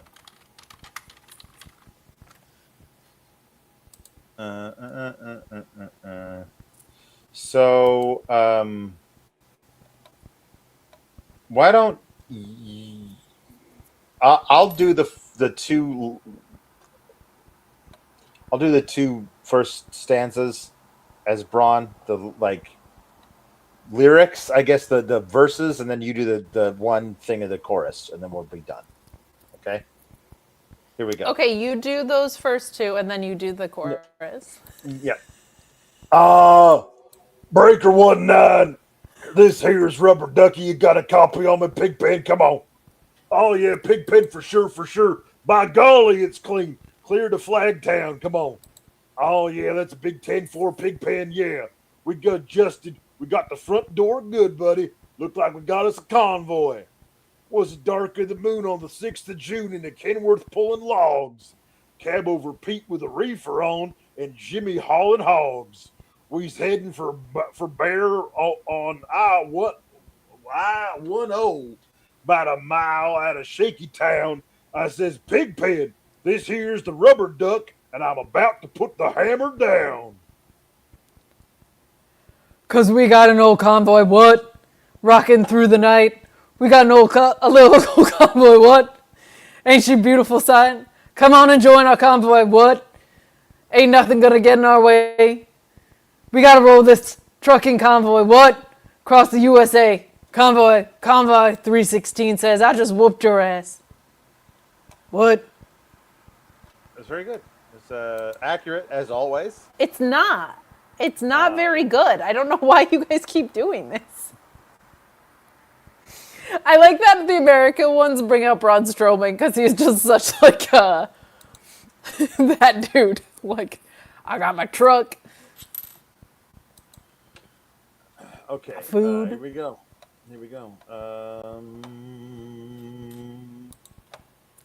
Okay. America. Fuck yeah. From Team America. America. Here we go. Fuck yeah. Here we go. America.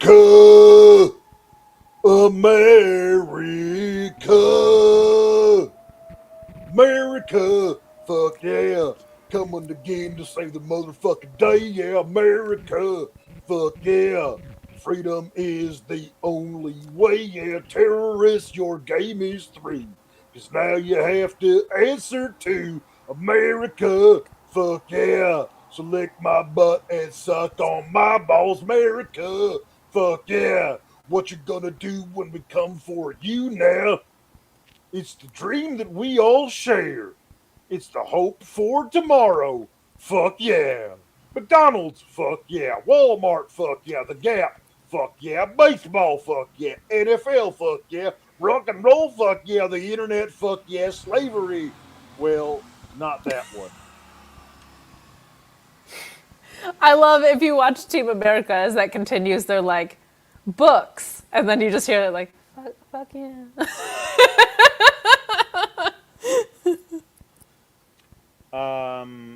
Tom LaValle wants Tony D to sing A Pirate's Life for Me.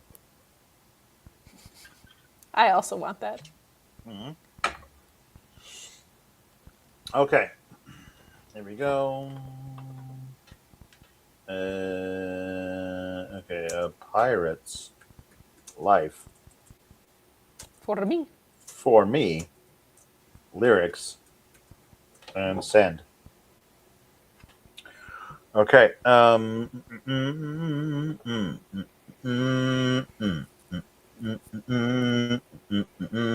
we're going to this particular. Here we go. Hey, yo ho, a pirate's life for me. We pillage, plunder, we rifle and loot. Drink up, me hearties, yo ho. We kidnap and ravage and don't give a hoot. Drink up, me hearties, yo ho. Yo ho, a pirate's life for me. We extort and pilfer. We filch and sack. These are my kind of guys. Drink up, me hearties, yo ho. Maraud and embezzle and even hijack. They're even embezzling. These guys and I, we would get together so well. They're not so different, drink you up, and me them. hearties, yo ho. Yo ho, a pirate's life for me. We kindle and char and inflame and ignite. Like my face. My face got kindled and charred and flamed and ignited tonight. So maybe I don't want to be a pirate. We got me hearties, yo ho. We burn up the city and my face. We're really a fright. Drink up me hearties, yo ho. We're rascals and scoundrels. We're villains and knaves. Drink up me hearties, yo ho. We're devils and black sheep. We're really bad eggs. Drink up me hearties, yo ho.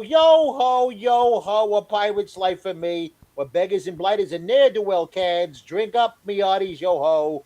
Aye, but we're loved by our mommies and dads. Happy Father's Day, everybody, belated. Drink up me hearties, yo ho. Hey, gabagoo. For those of you just tuning in now, new people, that was the entirety of the fall and winter of 2021. That is correct. That was all we did. That was the first voice. Mm-hmm. It is a very accurate impression of Tony D'Angelo during his debut. Yep. And so that was how it started. Tom LaValle wants the ghost of Dusty to sing "This Land Is Your Land," and why wouldn't he? Of course. I mean, the sea is your sea, really. But also, he's the American dream. Of course. So, all right. Let's see if he's around. I'm here. I'm always here, baby. Here we go. I love this song. Woody Guthrie, baby. Here we go. This land is your land. This land is my land. From California to the New York Island, baby. From the Redwood Forest to the Gulf Stream waters. I'm sorry. I don't have my reading glasses on. This land was made for you and me. Hold on, I'm going to go find my reading glasses, and while I'm gone, another guy's going to take over for me. Hold on. Okay. As I was walking that ribbon of highway, I saw above me that endless skyway. I saw below me that golden valley. This land was made for you and me. Found my glasses. I roamed and rambled. I followed my footsteps to the sparkling sands of her diamond deserts. And all around me a voice was sounding. This land was made for you and me. When the sun came shining and I was strolling, and the wheat fields waving and the dust clouds rolling, as the fog was lifting, a voice was chanting. This land was made for you and me. As I went walking, I saw a sign there, and on the sign it said no trespassing. But on the other side, it didn't say nothing. That side was made for you and me. In the shadow of the steeple, I saw my people. By the relief office, I see my people, baby. They stood there hungry. I stood there asking, is this land made for you and me? Nobody living can ever stop me as I go walking that freedom highway. Nobody living can ever make me turn back. This land was made for you and me. This land was made for you and me. Thank you. That was beautiful, both of you. I just thought I'd drop in. We appreciate it. I haven't been requested in weeks, and it is Pride Month. It's true. I like the perspective of an Englishman on this song. I think it's a nice ad. Yeah. Your hair is right. just blowing beautifully right now. Well, yeah. I mean, I got fans set up all over my house, so... I love it. That was just gorgeous. You look like All you're right, on a well, magazine cover.